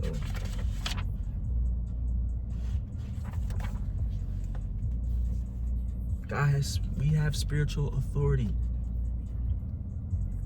When you try to live for God, even when you're not living for God, but when you try to live for God, the devil will come knocking. We will be pursued, we will be tormented, we'll be tortured, all of that. But you gotta stay in the church. You gotta stay strong. You gotta pass your test. I failed my test the other day. I gotta pass my test. Because the devil wants to see you fail. He wants you to go back to your old ways. He wants me to go back to my old ways. The devil been planting seeds like, oh, listen to your music. Listen to it. Look how good you were with it. Look how bad things are going right now. You're not financially stable. You're not getting any better. You know, just take that step back. Go to the old you. Go to the old you. Nah, I can't do that. I gotta stay with the new me and continue to make another new me and another new me and kill out the old man till I'm pure, till I'm clean, till I'm doing nothing but God's will. God's doing whatever God wants me to do. Because God can deliver us from anything, man. You gotta humble yourself and let pride go. Because we all make mistakes. I'm trying to let my pride go. I'm trying to. Like, you gotta love unconditional. Unconditional. You gotta stop loving people for things in return. Just love them just to love them, man. Stop thinking everything should have a return. This ain't karma. This ain't the world's way. This ain't this and that, man. Just love people. Like, we understand the world. A lot of us, we understand the world as believers, but they don't understand us. And that's a big one. That can test you a lot of times. Like, and we gotta know how to handle that. Trying to spread the word, you can't just force it on people, man. They don't understand us. We understand them, but they don't understand us. So you gotta go about it God's way, man. Sometimes you gotta catch yourself. You can't move too fast. You can't apply too much pressure. You just gotta let God work on it. Like, just let God work on planting a little seed. Plant a little seed and watch God work. Watch that seed grow and sprout. You know, we don't always give homeless people $1 or people money and stuff. Sometimes times be tough, but God loves a cheerful giver. Sometimes when God plants that seed in your heart to go get that person some money, don't question it.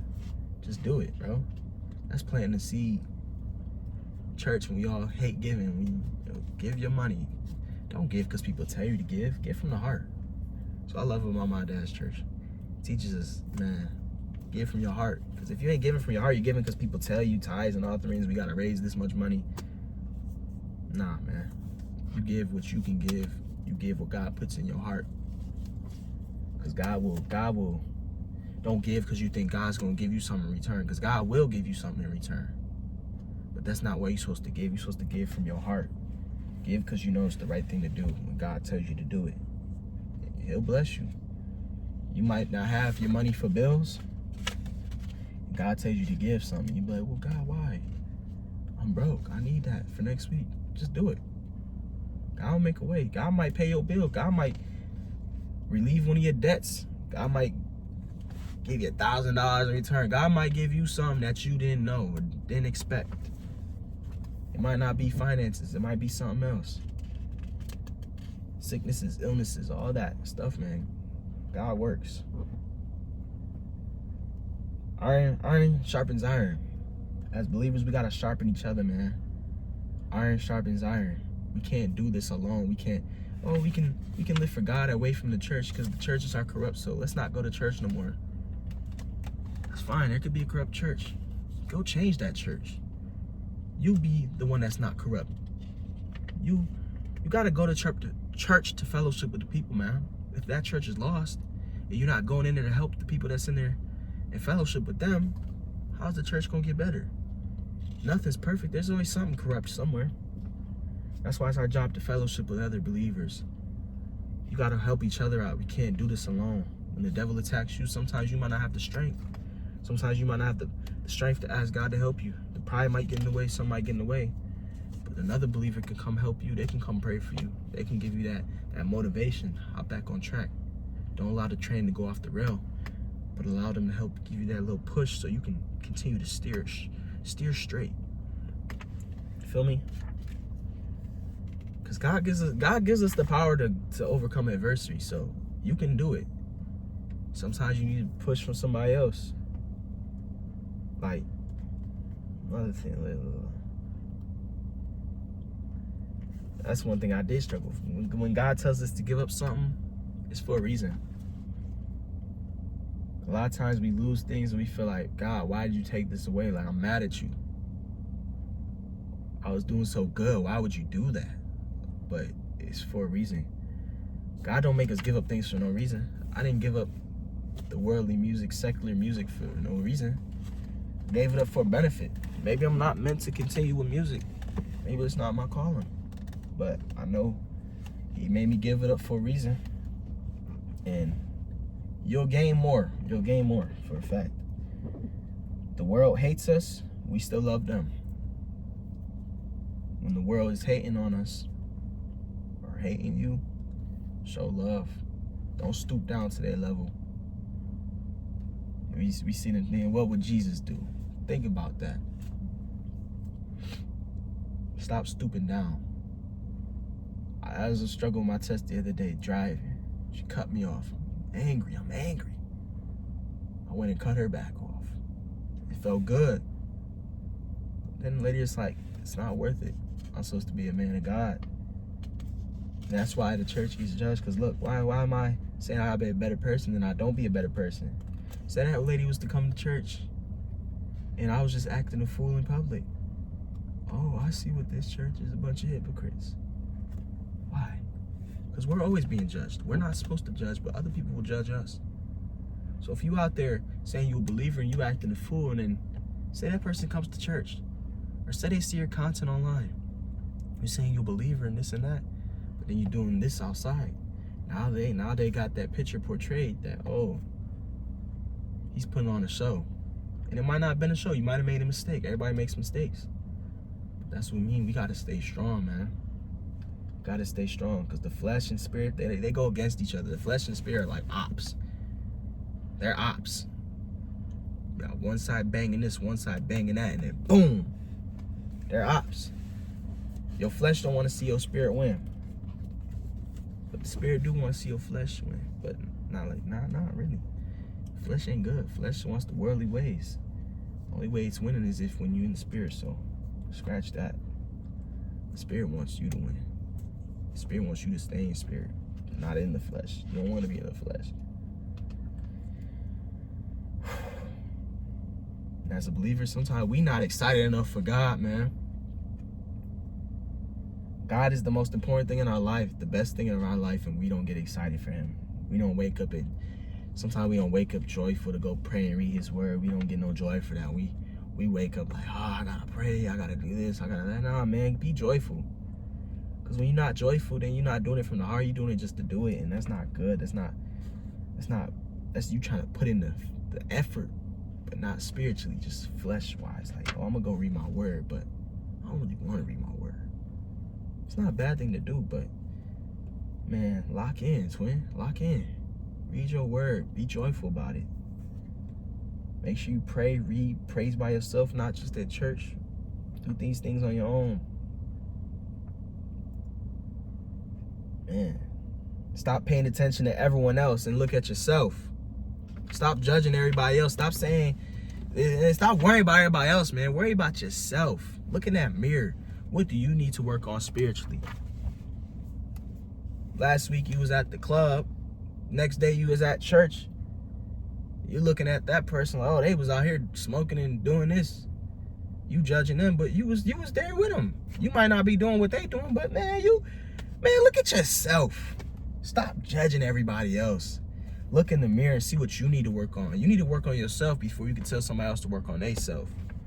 Because everybody's different in different parts. Yeah, you might be doing better in this part, in this area that they struggling in, but that don't make you better because you struggling in this area. So we need to look in the mirror, see the indifferences, man, the differences. Everybody's different. So stop looking at everybody else, picking at them, nitpicking what they doing wrong, because you ain't doing everything right. Let God work on people. Let God work on you. Humble yourself. Let go of your pride, man. You're not perfect, and neither am I. So why are we out here telling other people about them? Tell yourself about yourself. Look in the mirror, talk to yourself. You're doing wrong.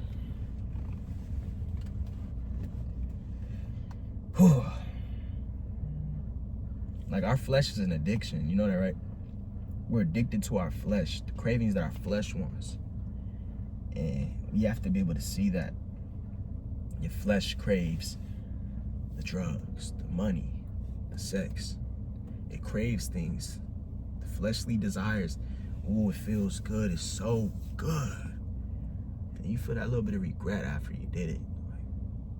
That's because your spirit, you might not be in your spirit at all. You might be so far away. You remember that outer shell. But deep down, your spirit whispering to you, like, that was wrong. And you'll see that. Like, when you get closer to God, you'll see why these things aren't good for you. When you're stuck in the world's ways, you're like, well, you got an excuse for it. That's what it is. I'm trying to think of the word, but like, got an excuse for everything. Like, oh, I ain't delete my old music because I want people to hear where I came from. Like, I don't know the word, y'all. I'm trying to figure out the word, but you know what I mean. Like, you coming up with the solution. Yeah, you coming up with a solution for something that's not supposed to be a solution to. Well, I was gonna go read my word later, but this and that, or I'm gonna go do this, but you know, I was doing this instead. Like, oh, I'm not supposed to smoke, but smoking helps me medical wise. It helps me. God can help you medical wise too. You don't need to do it. If God tells you stop smoking, stop smoking. Stop coming up with a solution of, oh, it's not that bad, you know. It helps me out. I can still do all these things. I can live for God. I can do all this and still smoke. God will show you what you need to get rid of to become better. Oh, I can listen to rap music. Yeah, you can. You strong in your faith, you can do whatever you want. You can watch a killing movie and still not want to go kill somebody. You can listen to rap and still be strong spiritually. It's about how strong spiritually you are. Can you do these things in the world and stay in your faith and not be like them? Can you listen to that rap music and not allow the devil to come in? When you start maturing, you start realizing you don't need that stuff. And we're not saying you're wrong for doing it. You can enjoy life as long as you stay who you are. Don't allow things to change you. Don't watch that action movie and think, oh, I'm gonna go kill somebody. I'm gonna go cuss. I'm gonna go drink. I'm gonna go smoke. I'm gonna do this because I just watched this movie. And that's what it put on me. If you're strong spiritually, you don't allow that to put on you. You enjoy the movie for the movie. So we gotta stay strong. Like, more you mature in your faith, you realize, oh, I don't even need that. I don't need to listen to rap. Just listen to my worship music. That puts me in a better place. That rap music get me too amped up. I'm ready to go kill somebody. I'm ready to go fight. I'm ready to turn up. I'm ready to get angry at that person because they stepped in my shoe or they cut me off for this and that. Man, listen to your worship, bro. Lock in. Listen to your worship. Give yourself peace. I'm gonna go do this. Is it gonna benefit you, or is it gonna lift you up closer to God, or is it gonna bring you down? Think about that before you do things. Depending on how strong your faith is, what areas you're weak in.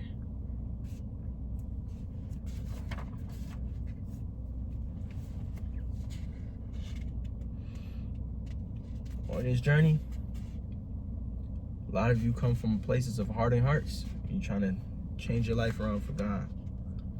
It's hard, but the only way you can get rid of that, you gotta open up to God. You can't harden your heart. When you hear his voice, do not resist, don't rebel. You gotta give in to God. You gotta submit. People hate the word submit. Your husband should submit, your wife should submit. They hate the word. Submission is not a bad word. It's a preaching my dad did one day. Hopefully y'all hear it one day. It's a good thing. So you're gonna suffer. You're gonna suffer, man. You're gonna go through things, and you gotta be able to not only lead yourself, but lead others around you, man. Lead them through the suffering.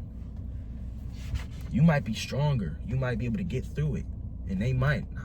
You gotta help them out, man. Don't just leave them to suffer. Bring God's people up with you. Don't be selfish. Work together. Because when you feeling down, they can help you up. In the world, you feel down, they might fake reach. They might tug you up. They ain't gonna help you. They leave you there. And then when they down, you help them. But with God's people, we help each other. That's what we're supposed to do. We're supposed to help everybody. The world be so selfish, we don't be helping nobody. You gotta have a good heart, man. God gave us a heart for a reason. Gotta get rid of bad habits.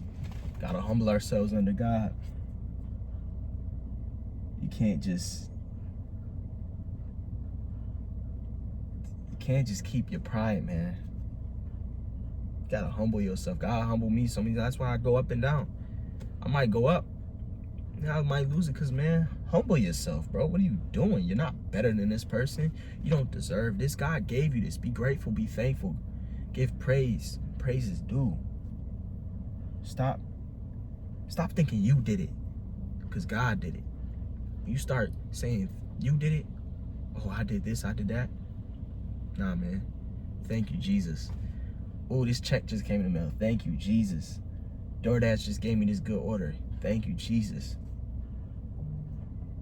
Man, thank God for everything. Don't thank yourself. Don't thank the world. You could be thankful to people like, thank you, bro. Like, give thanks when thanks is due. But no, you got to thank God as well. Ooh. When we go into our new selves, the new man, we got to get rid of that stony place. Them sinful habits. Them things that are bringing you away. The old you got to get rid of it. You got to kill the old man out. Your old self, you got to kill. So that your new man can be born. That's why they call it born again. And you got to be careful once you're born again too, because the devil come knocking the old you come knocking. You seen Doctor Strange, Multiverse of Madness? It's that Dark Strange that rocked the dark hole and it left a toll on him. We was once in that dark hole. We once with the devil. So it left a toll on us. Our new body is here. And that old stuff start creeping up, knocking. Trying to get into the new you. Because the old you left the toll on. And that old you's chasing the new you. It see you doing better. It's trying to bring you back down to where it's at. Darkness don't want to see you light up. We supposed to light up this world, not dim it. So when that old stuff start knocking, you gotta kill it. Get rid of it. Put it in the trunk. Put the body bag in the trunk. Burn it. You gotta get rid of the old you. Because it's a stumbling block, bro. It's like walking up steps with weights on you. Man, God made it so we can walk them steps weight-free, easily. But then the devil plant them seeds, them weights, weighing you down. And you're allowing it to weigh you down because you can't kill out the old stuff. You can't kill out the temptation. You can't kill out the seeds that the devil planted. You got to kill those out. You got to dig up the root. You can't just take off the top like a dandelion. You just rip the dandelion out the ground. Them roots still down there. It's going to grow right back. You got to get down to the roots. You got to get down to the roots and get it out and clean that area up. fully get rid of it, and then it can't grow back. And sometimes, you know, a seed might come from another area and land in that same area. That's when it tries knocking. That's the knocking part, where it comes back. You got rid of it, but it came back. It might not have came back from that same spot. Could have been another dandelion. Could have spread back to that same area that you tried to. You thought you fixed it 100%. You did, but it's still come knocking back. The devil always gonna come testing you. You gotta make sure you can kill it out. You gotta make sure you can kill it out, man. Cause them old ways will make or break you. They'll make or break you. Like it's make or break, man. All it takes is one little old habit, drag you back in. Now you back to your old ways, and you went all the way back. Like I said, you can go back and step forward. You're gonna go back. You're gonna have to walk forward even further. Going up these steps to God, steps up to God. You're going up the steps. Devil weighed you down. Hold on, I gotta get right, Lord. Give me the strength. Back up. Back down. Back up. Eventually you're gonna be up. And even when you're up here, the devil gonna try to knock you down. But you gotta keep climbing them steps, man.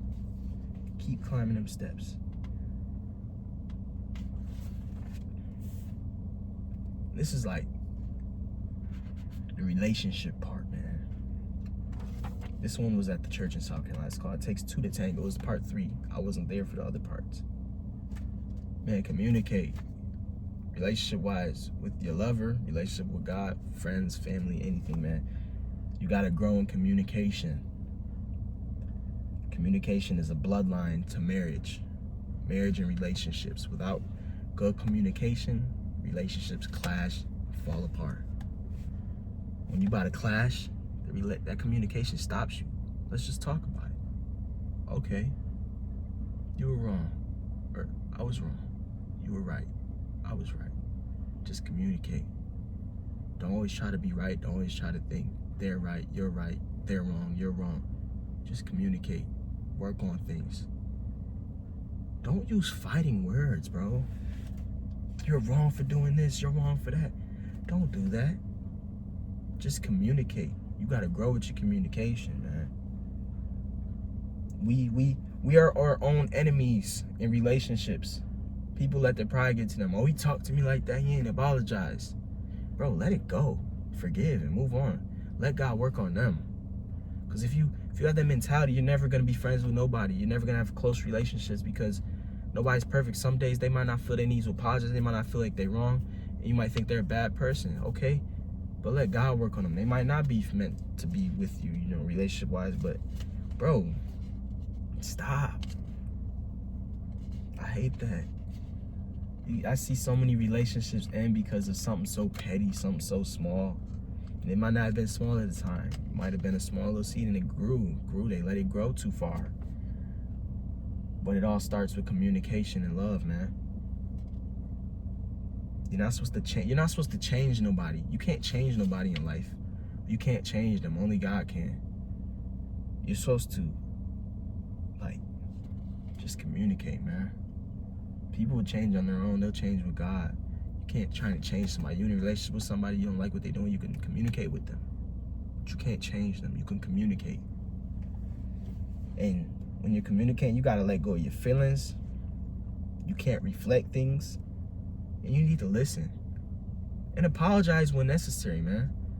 But listening. Men listen to the woman. Woman listen to the man. Listen, y'all. Listening. Allow people to vent. Allow people to get it off their chest. Stop trying to nag on people or control them or attack them or tell them they're wrong or right. Just listen to them sometimes. Sometimes people just want to be listened to. They might not even want to argue with you. They might just need to let it all out, and you just let it go, man. Let God work on it. Because all these things I'm telling you about, they're nothing without God, though. You can try these ways, but without God, you're going to struggle with your communication.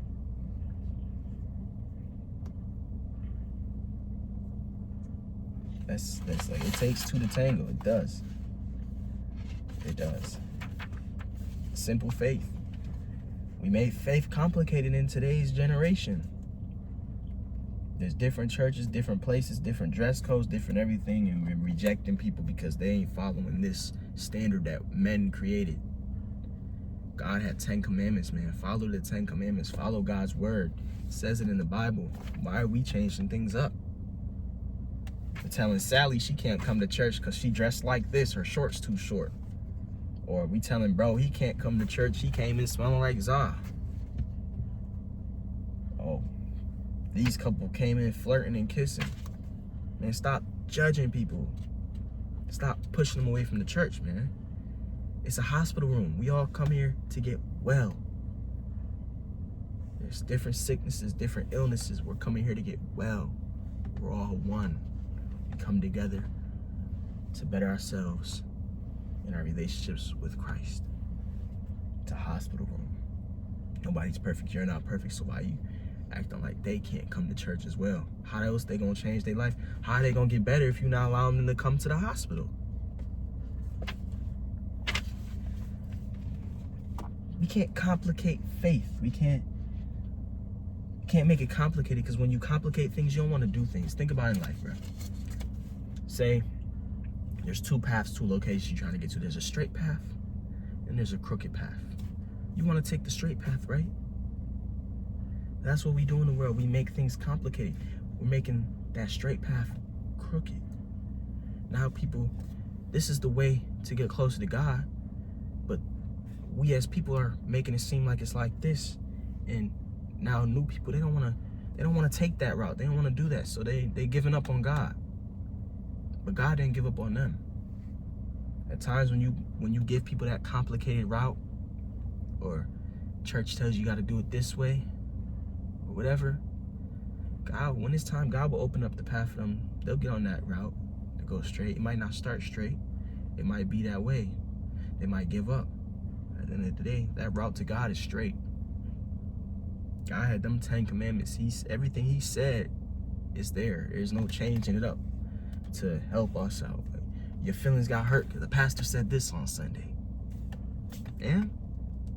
It's gonna hurt when the one pastor tells you, oh, you're good, you do that, God loves everybody, and then the day you go up to God and say, can I come into heaven? He says no. That's gonna hurt a lot more than the preacher telling you the truth, or the preacher preaching and it's pricking you and you feeling uncomfortable because it's hitting home. Instead, you want to be told a lie. Oh, it's all right to do this. It's all right, because you want to feel better in your flesh. It's gonna hurt it's gonna be a spiritual warfare, man. You gotta hear the truth. The truth is gonna hurt. People hate that. They hate the truth. Everybody's gotta be kind. Everybody's gotta be loving. You cannot tell people this or that because it's gonna hurt their feelings. You live like that, man, nobody's gonna make it to God.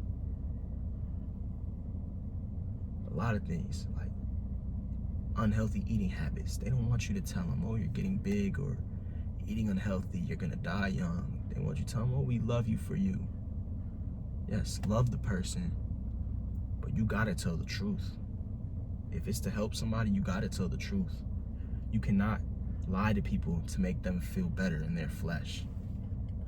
It's all right, bro. You can keep smoking. You can keep doing lines. You can keep doing drugs. You'll be good. You'll live your life. You'll go when you want to go. No, bro. Don't lie to people. Make them feel better. You're doing wrong, bro. I'm here to help you. It's gonna be a process, but we can work on it together. Like, help people, man. Don't tear them apart. Say things the right way. Don't attack them. Sometimes it feels like attacking. And also at the same time, the person that's receiving it, as the person receiving help, don't always look at somebody as attacking you, man. Think about it as them trying to help you and better you. We gotta stop being so hostile and ready to rebuttal on everything. Like, oh, they told me I'm too big, I'm too this, I'm too that, man. Don't take it that way. Even if they came across the wrong way and said the wrong way to you, take it with a grain of salt, man. Like, tough skin. Gotta have tough skin in this walk. Can't allow something so small or something so big to really knock you down. You gotta have that tough skin. Boom, let it pop off you. They said it the wrong way. Let it go. People are you gotta allow people to help you. You can't It's the thing too, people, they try to help people. A lot of times they give up because they feel like you can't help that person. Sometimes people can only help themselves. That's true. But really, it's only God who can help them. You can help them the way God tells you to help them. But God has to work on them. When you try to do things your own way, it don't work.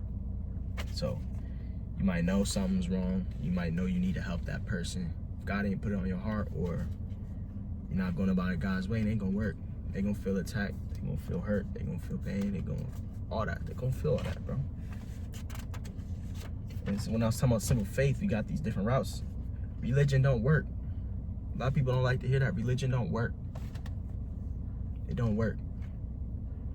Religion is trading man's effort to please God. We come up with our own ways to please God and not pleasing God how he told us to please him.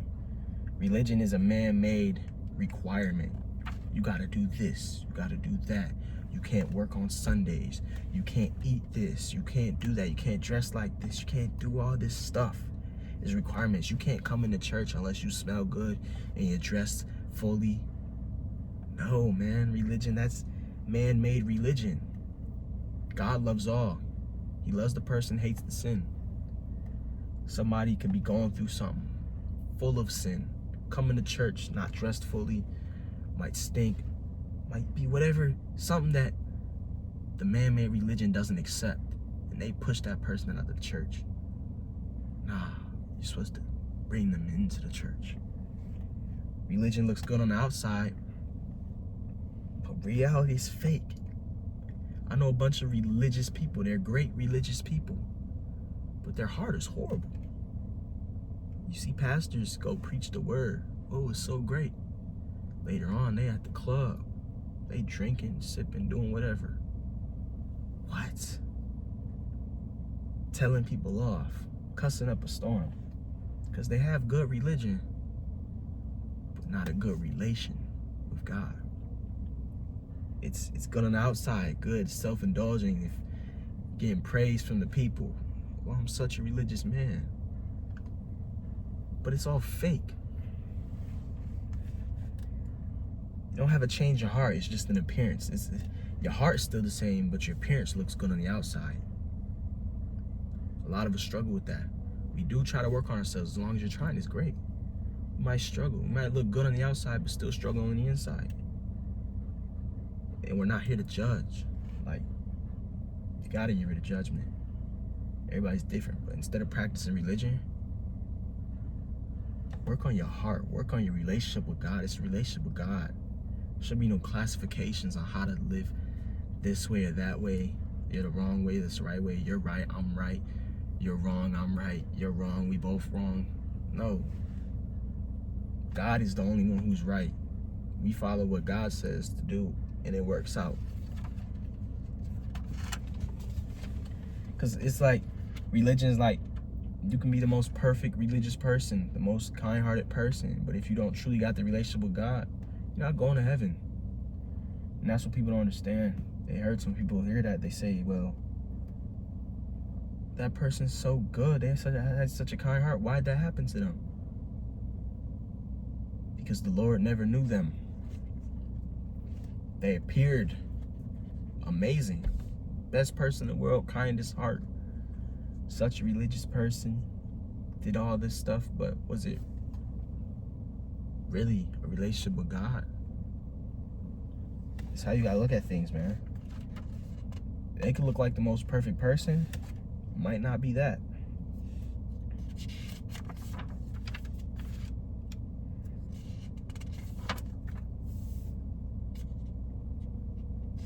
This one too.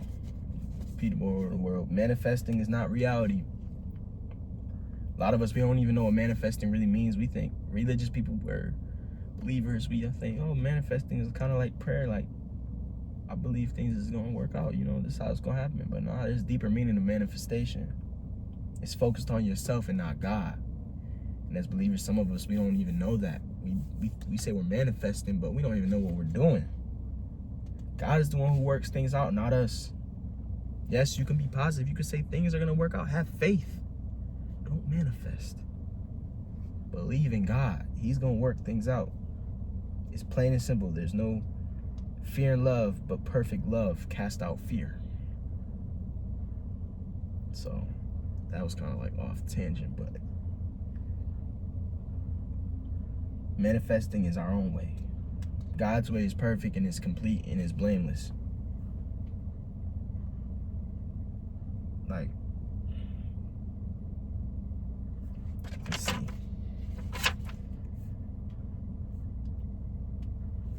I had a definition of manifesting. I don't know what it meant. Kind of like this. Like, it's like a cult, a religion-based requirement thing. You wake up, you manifest. You read the 10 affirmations, whatever. However you go about manifesting, there's different ways. Manifesting there's a deeper meaning to it than what we think. Sometimes we think manifesting is simple. Oh, I'm gonna get this car. I just manifested I'm gonna get this car. It's like it sounds the same as having faith. I'm gonna get this car, but it's two separate things. In the world, the worldly people, even us believers, don't understand what manifesting really means. It's a deeper meaning to it. My mom taught us about it. She preached about it. She taught us about it. I had the note. Or was it my dad? I can't remember, y'all. My bad. Got all the notes right here. But just know, manifesting ain't what we think it is. Just believe in God, man. Don't manifest. Believe in God. I'm sorry about that one, y'all. I forgot, man. I forgot. Yeah, that's my second notebook. I have a first notebook. I wrote lyrics in here. I did a bunch of stuff. A little bit of doodling too. The greatest influencer. The greatest influencer is God. Seeing the right way. Patience will pay off. These are sermons. Random lyrics. Oh, did my notebook get spilled on? Fruit power under control. Gotta have fruit. That's a good one. Fruit is a good one. I gotta do a video on fruit. God is our shepherd. The greatest influence. Make a choice. Greatest influence part 2.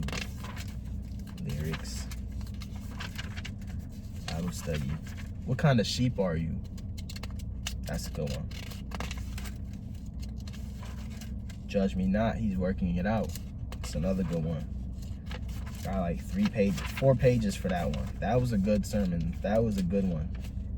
Am I bringing glory to God? Bible study again. Living in forgiveness. Ooh, that one's 4 pages as well. The power of the word.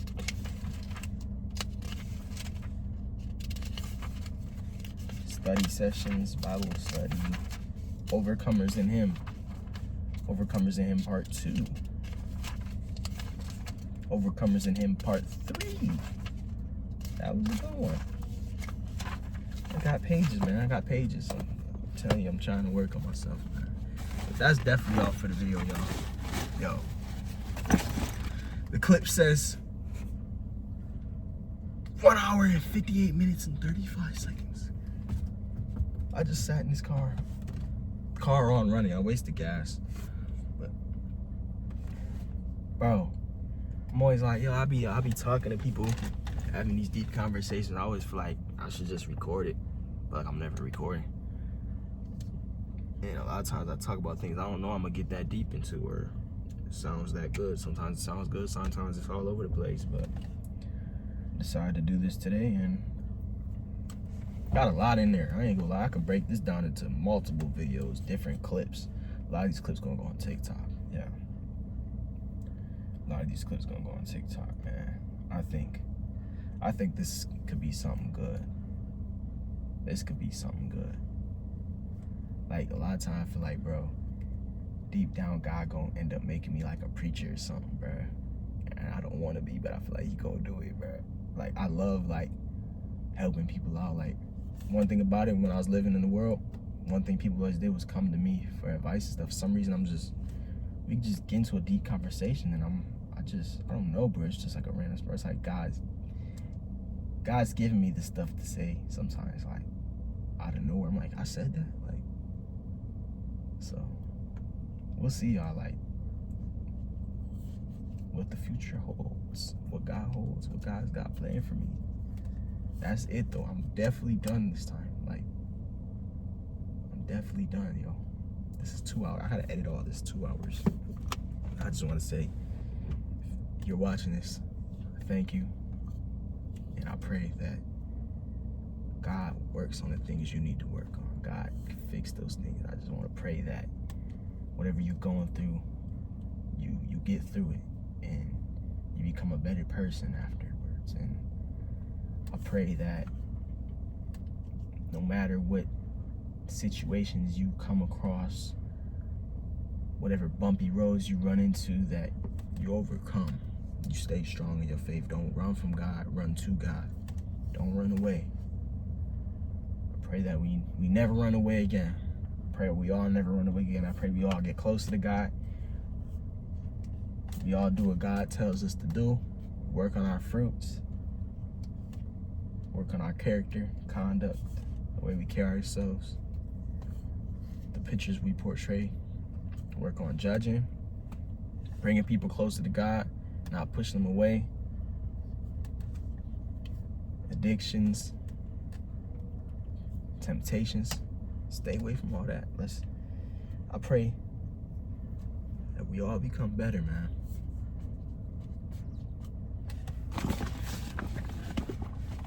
And I know I don't know who's watching this, but I'm praying for everybody. I don't know your name, I'm praying for you. And I ask that you pray for me as well. I'm not perfect. Pray that, life is just gonna get better. When it falls backwards, I pray it gets better. And that's about it, man. I said my name is Matthew, and this is my walk with Christ. My walk in life, it's just my life, man. This is my life now, and without God, I'm not going nowhere, so I'm not gonna walk away again. I'm gonna try not to.